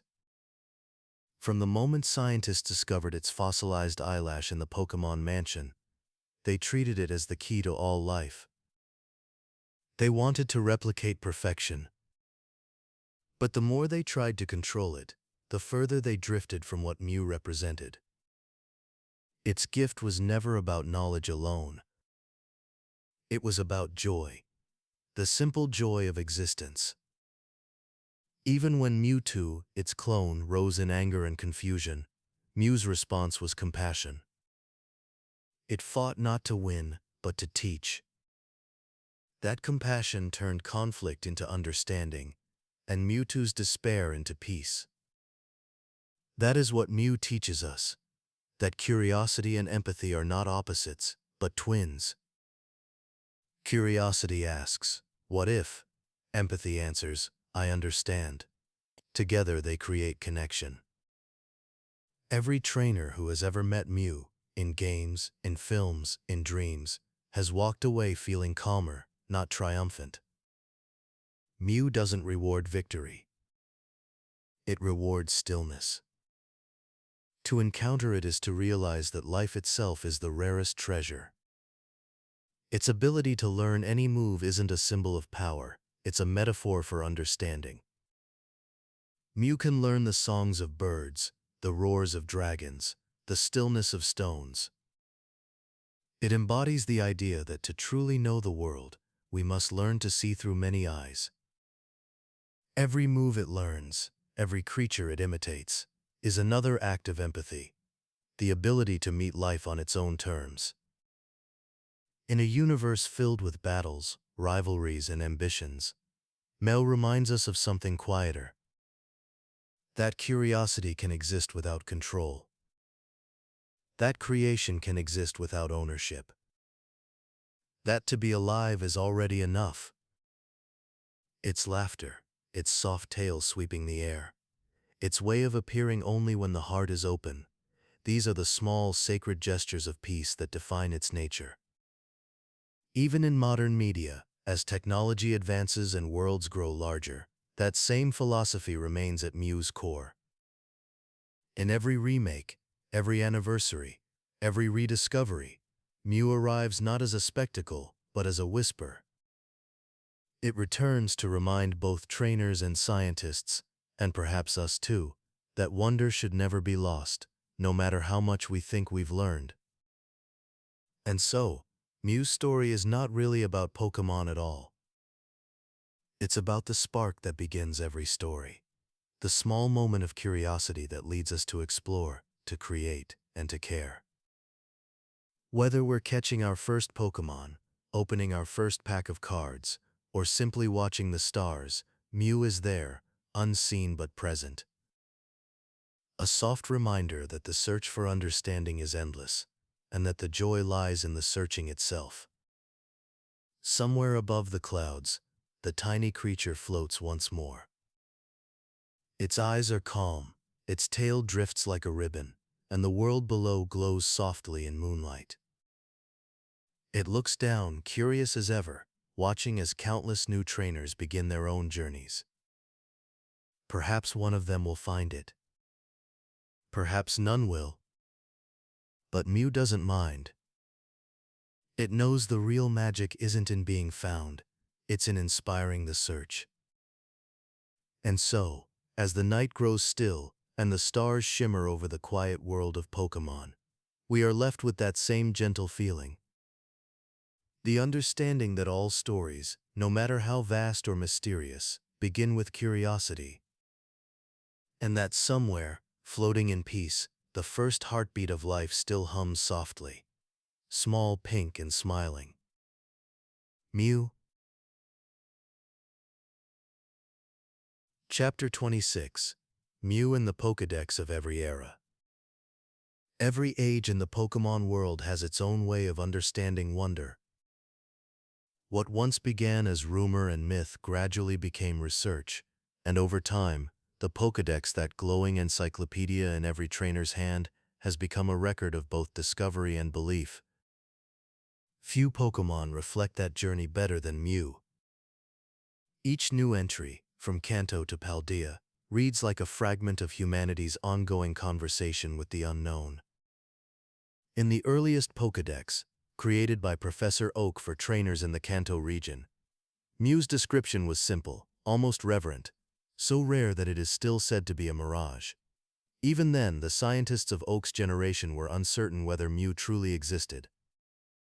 It was described as a creature seen only by a few, perhaps imagined, perhaps real, a Pokémon of pure myth. To capture even a glimpse of it was said to be a miracle. That early entry carries the tone of curiosity without proof, like an astronomer recording a star glimpsed only once through a break in the clouds. In the years that followed, new regions added their own observations. When the Johto Pokédex was compiled, scholars had access to fragments of genetic material discovered on Cinnabar Island. Johto's entry described Mew as possessing the DNA of every Pokémon, a statement that transformed it from legend into foundation. For the first time, researchers suggested that Mew's genetic code linked it to all living Pokémon, explaining how every species could share certain biological traits.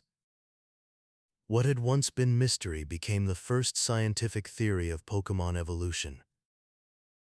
By the time the Hoenn Pokédex was created, the tone had shifted again. Hoenn's researchers wrote that Mew was so rare that many experts still regard it as a mirage, echoing Kanto's caution, yet adding that it could make itself invisible at will. This entry blended biology and belief, acknowledging its scientific importance but also its elusiveness. It was as though even in an age of data, Mew still refused to belong to laboratories. The Sinnoh Pokédex continued that pattern, merging science and mythology. It described Mew as a Pokémon of South America that was thought extinct, referencing the original fossil discovery in Guyana, a detail that tied modern research back to the earliest records of the Pokémon Mansion. This entry recognized that Mew was both ancient and present, a living link between past and present life forms. Sinnoh's historians began to call it the ancestor of all Pokémon, a phrase that has since become standard across canon. In the Unova region, where technology and urban culture defined the modern age, Mew's entry took on a more measured tone. It simply stated, because it can use all kinds of moves, many scientists believe Mew to be the ancestor of Pokémon. The phrasing is careful, belief rather than confirmation, showing that even in the age of laboratories and satellites, Mew remains an article of faith as much as evidence. When the Alola region added its own records, written centuries later across tropical islands rich in myth, the entry softened again. Because it can learn any move, it is thought to contain the genetic composition of all Pokémon. It is capable of making itself invisible at will, so it escapes notice even if it approaches people. This version reads less like a report and more like a legend retold by storytellers, part science, part poetry. It reminds us that knowledge does not erase wonder. Even when Mew's biology was understood, its spirit remained untouchable. In the modern Pokédexes of Galar and Paldea, Mew's description continues to balance mystery and understanding. Galar's entry repeats the core fact, contains the genetic codes of all Pokémon, but adds, it can freely transform into any shape, reinforcing the idea that adaptability is the essence of life. Paldea's regional Pokédex, compiled in an age of digital sharing and cross-regional data, still keeps Mew's mystery intact. Its entry is short, almost reverent.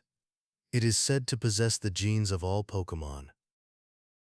It can make itself invisible at will, so it avoids notice even if it approaches people. Even now, With satellites tracking migration and Pokeballs that can scan genetic structure, Mew remains unseen. It is the one Pokémon that technology cannot fully catch. Through these records, the evolution of human understanding becomes clear. Kanto saw Mew as myth. Johto proved its existence. Hoenn sought to observe it. Sinnoh connected it to history. Unova and Alola tried to describe it. Galar and Paldea, for all their advancements, still speak of it with awe. It is as if every region has taken one small step toward understanding, but none have reached the end. And perhaps that is how it should be. The Pokédex, after all, is not just a collection of facts. It is a living reflection of curiosity itself. Every trainer who opens it and reads those few sentences about Mew feels the same spark that once drove the first scientists of Cinnabar to look into the unknown. That spark, not the data, is what keeps the legend alive. Somewhere beyond the reach of scanners, Mew still floats through forests and clouds, invisible but smiling. It knows that it doesn't need to be fully understood. It only needs to be wondered at. And so, as every new Pokédex generation adds another line to its description, one truth remains unchanged. Mew is not just recorded in the pages of science. It is written in the quiet space between curiosity and belief, a living reminder that discovery, like life itself, never truly ends.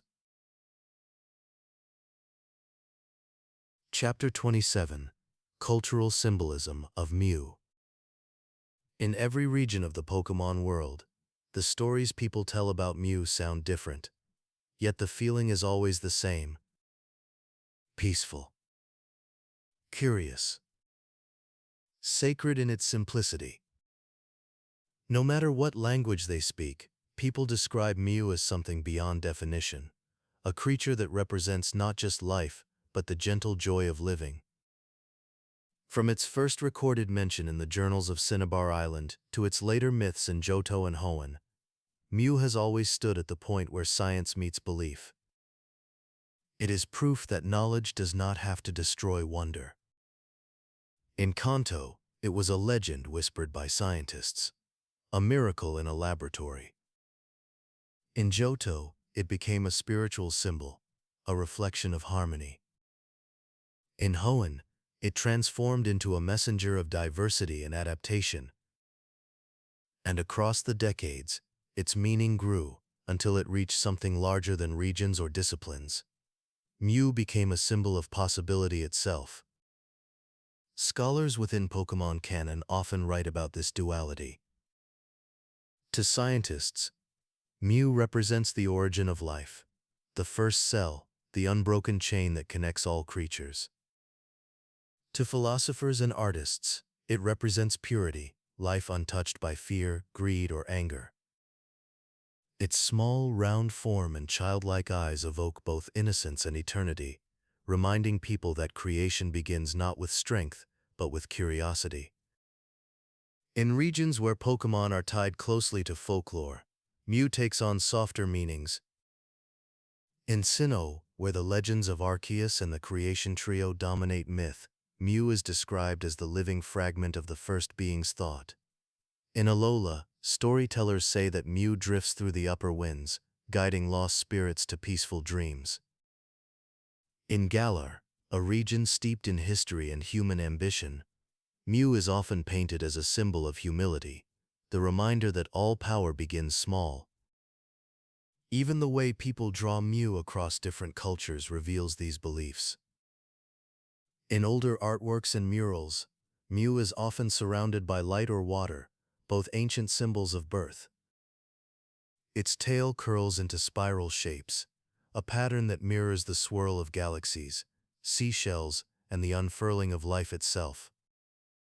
Later depictions place Mew among stars, emphasizing its cosmic nature, as though it represents life blooming not just on one world, but throughout the universe.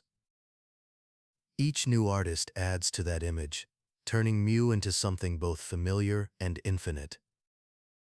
In real-world culture, Mew holds a similar place.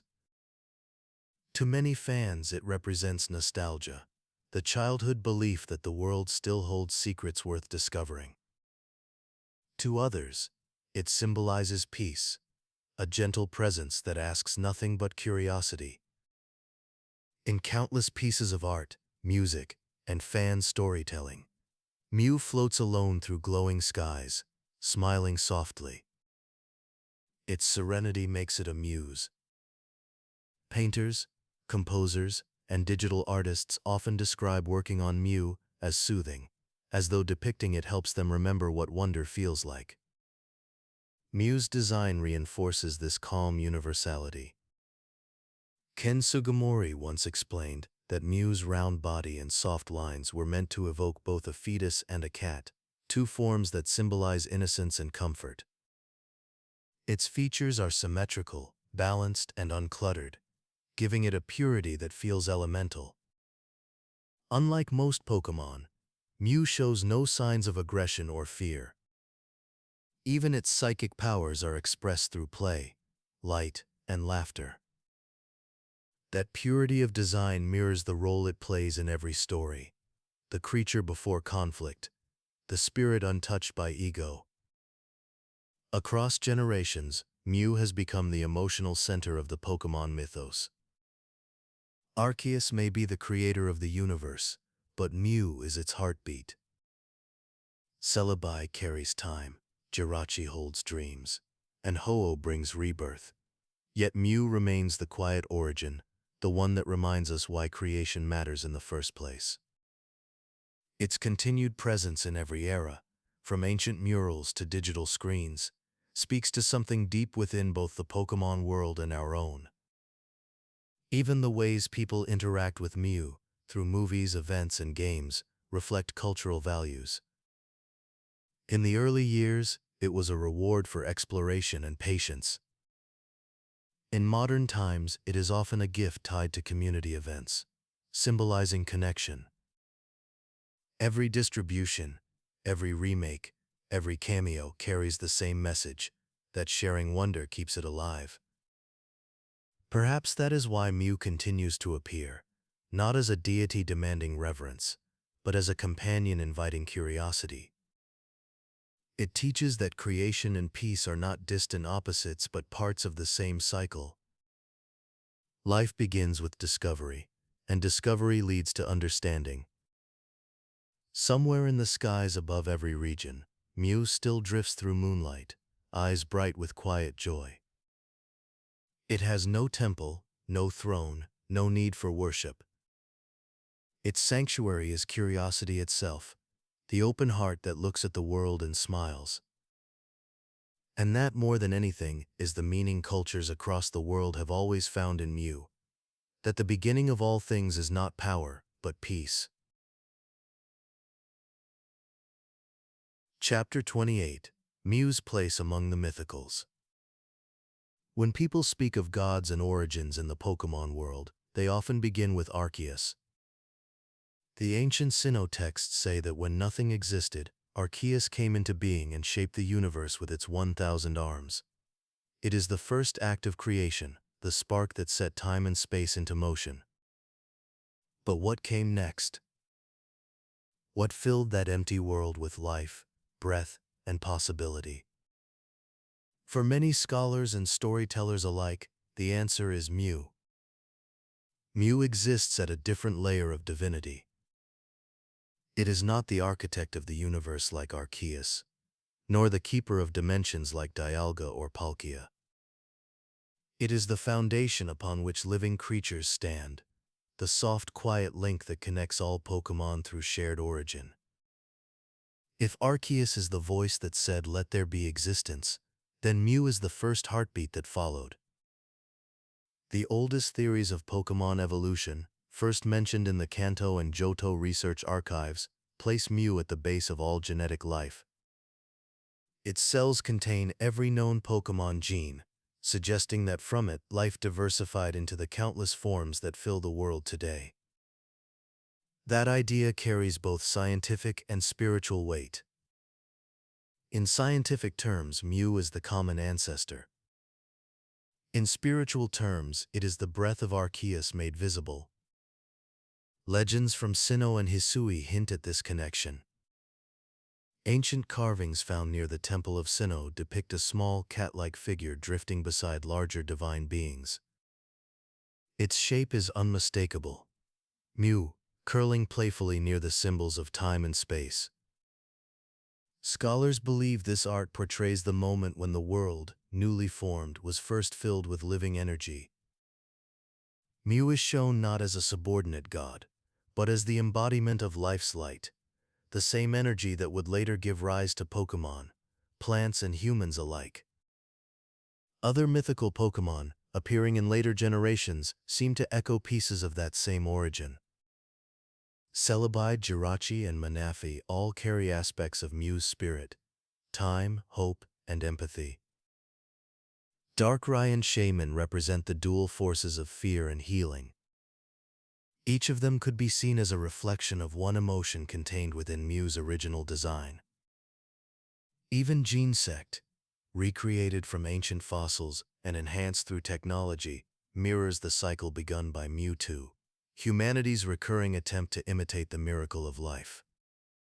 Together, they form what many fans call the mythical lineage, a constellation of stories that span from the first creation to the present age. At the center of that constellation is always Mew. It is both ancestor and archetype, the one from which others draw their essence. Its small size and joyful demeanor remind people that divine things need not appear majestic or terrifying. The sacred can also be kind. When Pokémon Legends Arceus released, it gave a new context to that connection. In the Hisui region, long before Pokéballs or the modern Pokédex, humans spoke of Pokémon as natural spirits, neither gods nor beasts, but living elements of a shared world. Mew's absence in that story is deliberate. It lives beyond time, unseen yet always present, like the invisible force guiding the evolution of all things. The player's mission to study, to understand, not to conquer, echoes Mew's quiet philosophy that life's mysteries reveal themselves through patience, not power. Within the broader hierarchy of legendary and mythical Pokémon, Mew holds a special position. Legendaries often embody external concepts: weather, emotion, time, space, truth, and ideals. Mythicals, on the other hand, tend to embody internal ones: hope, love, dreams, and balance. Mew stands at the meeting point of those two realms. It is both scientific and sacred, measurable yet miraculous. That is why it remains both the first mythical and the most enduring. Arceus, as the creator, exists above comprehension. It is perfection beyond reach. Mew exists within comprehension, a divine being small enough to befriend, curious enough to explore, and humble enough to laugh. If Arceus represents divinity, Mew represents humanity's reflection within that divinity, our capacity to wonder, to create, and to care. For all these reasons, Mew remains the gentle center of Pokémon mythology. When the world grows divided, Mew's legend always returns to remind humanity of unity. When science advances, Mew reappears to remind researchers that even knowledge should carry kindness. It floats between these two worlds, bridging the distance between God and life, myth and reason. Perhaps that is why every new region rediscovers it, because Mew is not just a creature, but a lesson. A reminder that creation and compassion are not separate ideas but the same heartbeat, echoing from the first moment of life to every story that followed. And somewhere, in the light above the clouds, Mew still drifts in the company of its divine kin, Arceus shining beyond sight, Celebi weaving through time, Jirachi dreaming, and all the others carrying forward the same truth, that from curiosity came life, and from life came love. Chapter 29. Mew's Presence in Merchandise and Media. In the quiet of a collector's shelf, among rows of well-worn Pokeballs and trading cards, a small pink figure almost always appears. It sits with its tail curled like a question mark, its eyes bright and innocent. Whether made of plastic, cloth, or polished resin, it carries the same gentle smile. It is Mew, the Pokémon that crossed every boundary between fiction and the real world, quietly following generations from childhood to memory.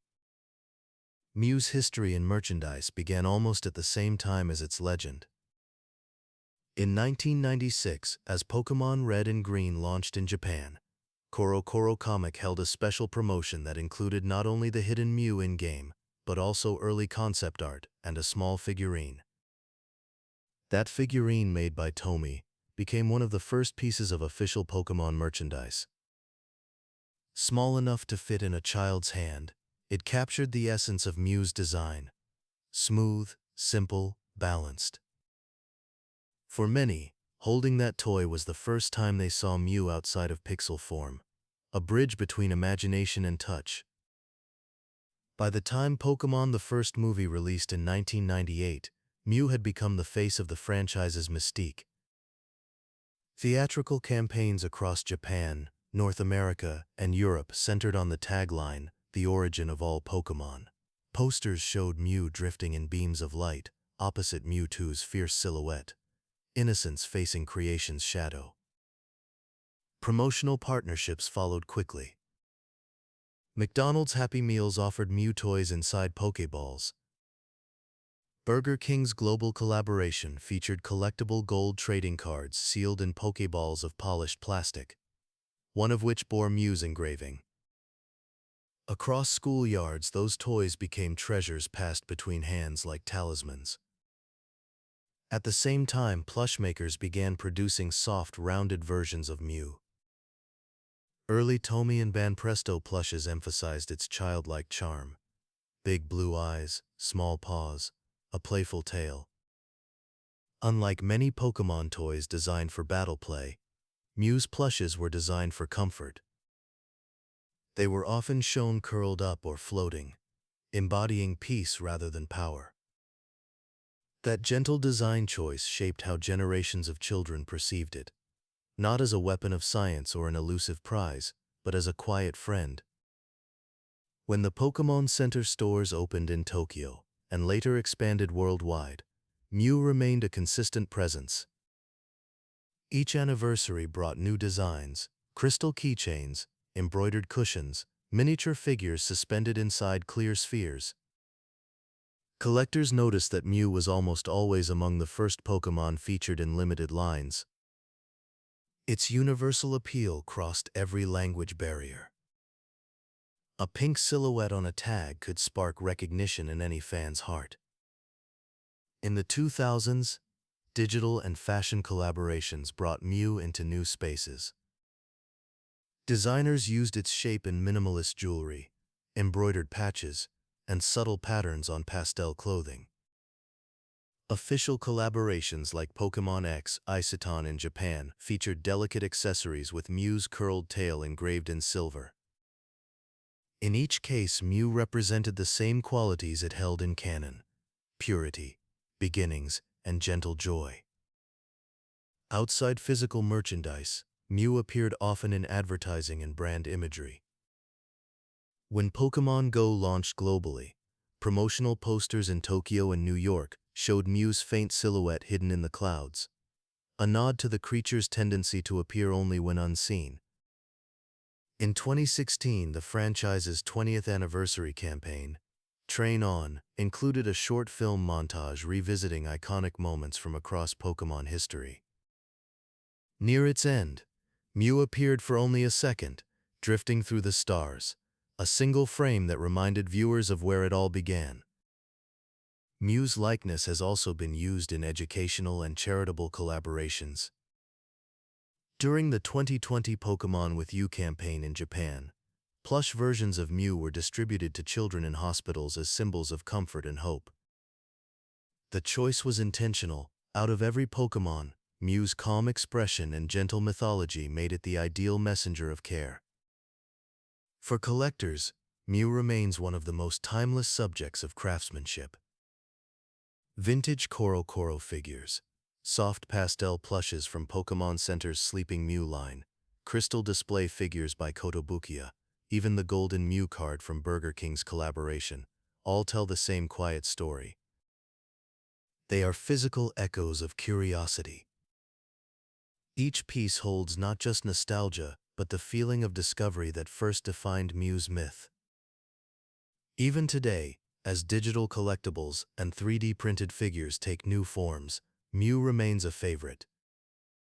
Every time the Pokémon Company celebrates an anniversary, Mew appears among the limited edition releases, never absent, never forgotten. It is both the beginning and the memory, the first wonder captured in plastic and foil. Somewhere in the corner of every fan's room, on a desk, a shelf, or inside a drawer, a small Mew rests quietly, smiling.